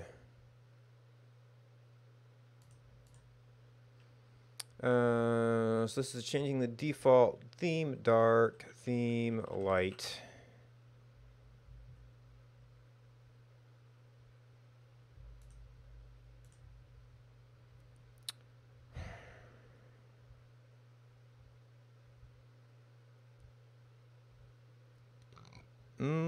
Oh, right, because that's just because this...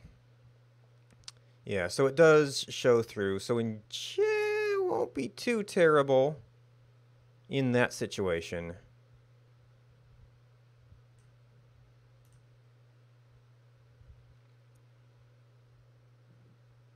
And then what we'll have to Oh, but if I provide a body default, then it won't be transparent.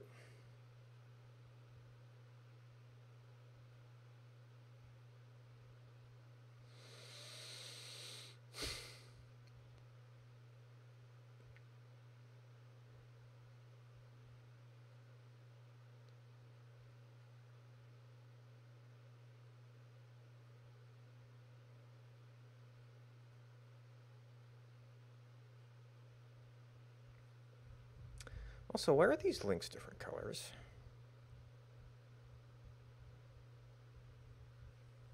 Is that when I loaded it? I mean, it's link and visited. There should never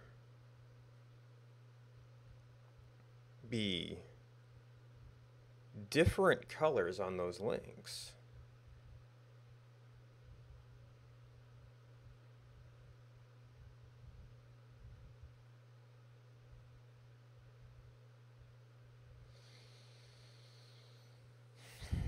I guess I should have known better to do a style problem.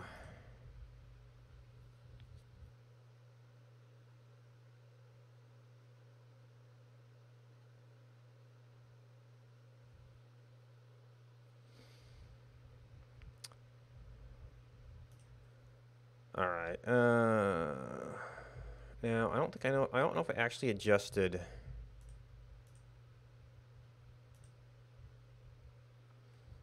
text overlays, default text, links.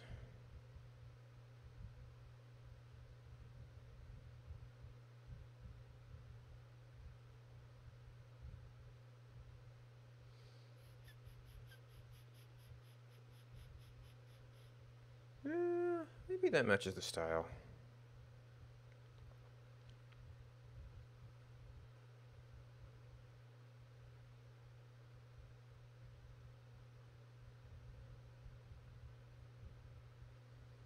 Background color accent. It's probably good enough. I don't know if I want to deal with this right now. I mean, the thing that scares me about this is that I kind of just picked an arbitrary backoff value.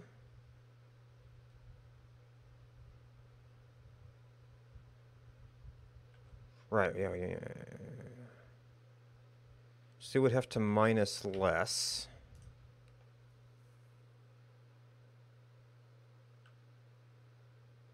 Oh.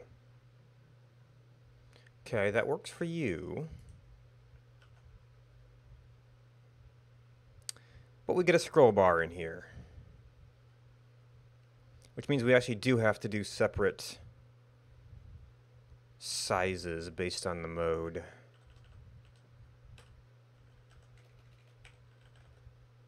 Minus case model.mode of page 20 extension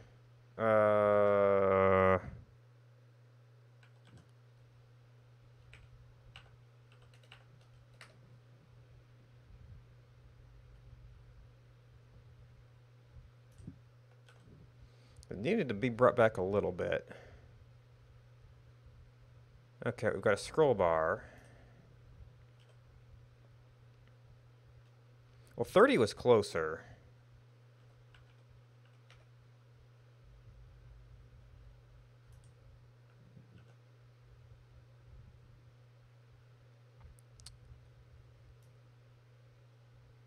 That actually seems pretty good. Now, I'm just afraid that it's going to be so dependent on individual browser sizes and settings.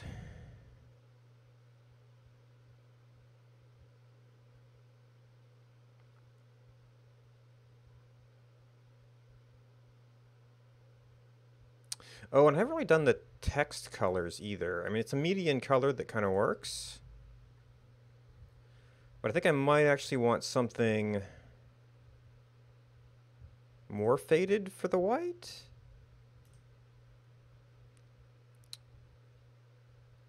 Maybe that counts as a text overlay.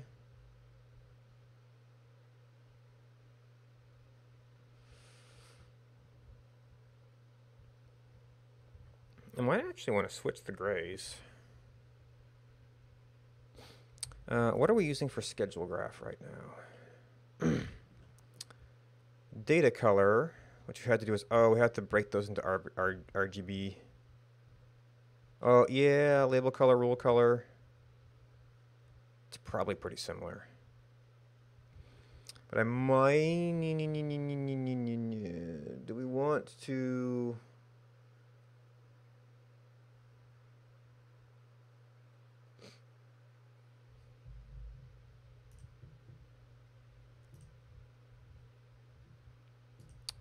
Yeah, actually the rule color needs to be more faded. The text color might be okay, but the rule color needs to flip.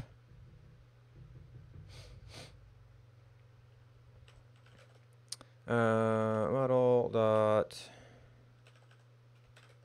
theme of. Oh, this is a string. So I guess we do light. And then everything else. So this would probably want us to do like 3.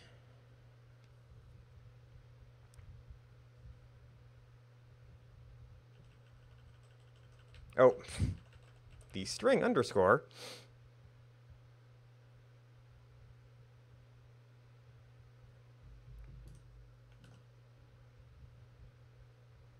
All right, so it's okay.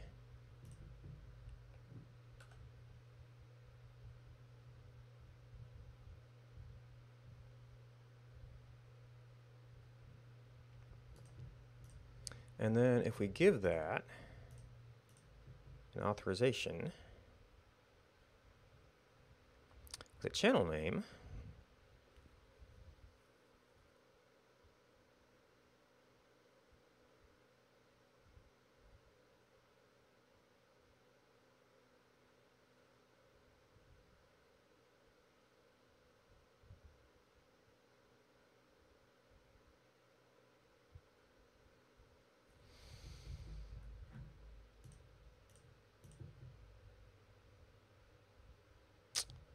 yeah, this stands out too much.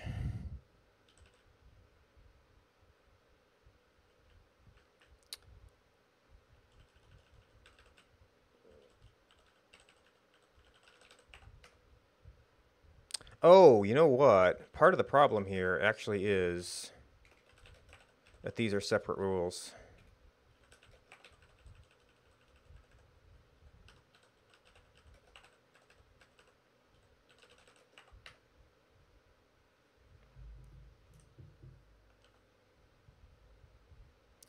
Ooh. I copied the colors backwards.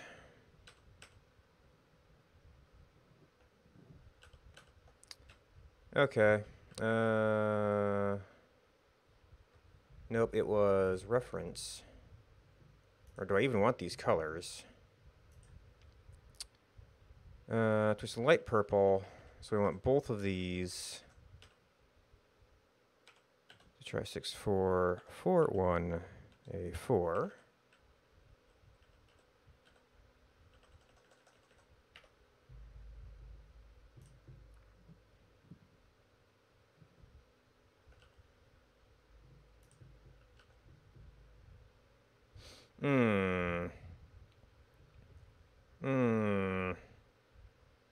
Well, I did kind of want it out of the way.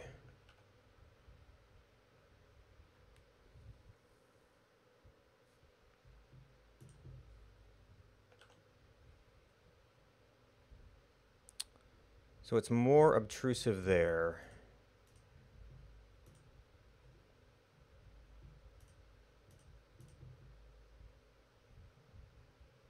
I'll have to take this entirely light.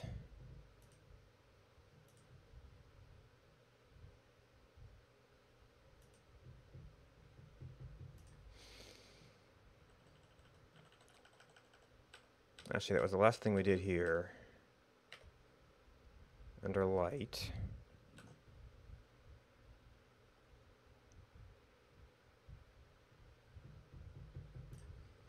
But for that, we would also have to do the same for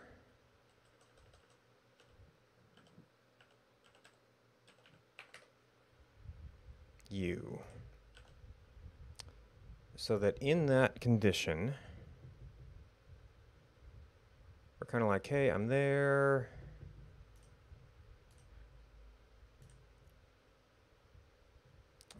Dark mode.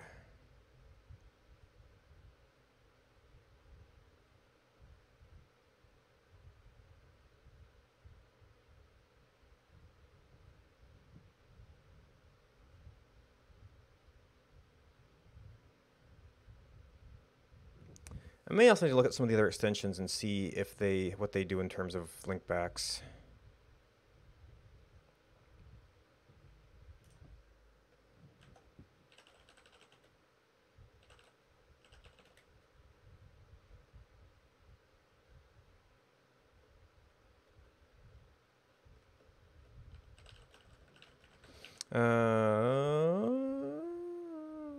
Light and dark themes.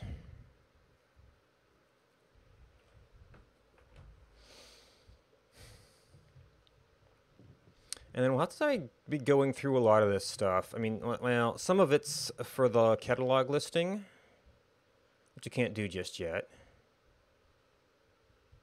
Some things we'll be able to deal with ahead of time.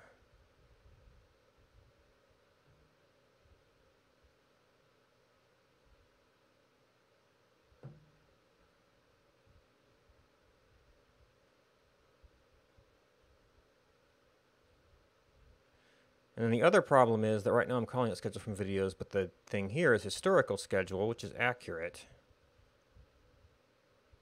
But if somebody wanted to go find this extension, they wouldn't necessarily be able to do it. But anyway, it's lunchtime. Yep. No, we want that one. And turn that off. Thanks for watching.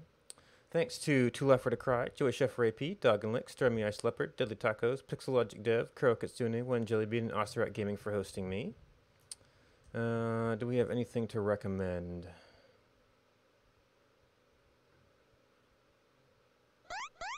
Wait, what did I... Oh, that was the wrong layer. I might actually need to do some coloration with those. All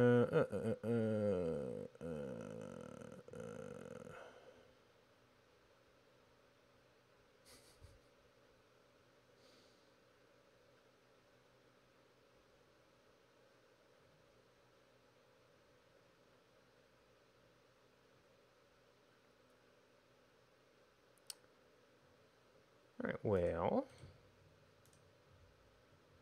nope, just me, okay.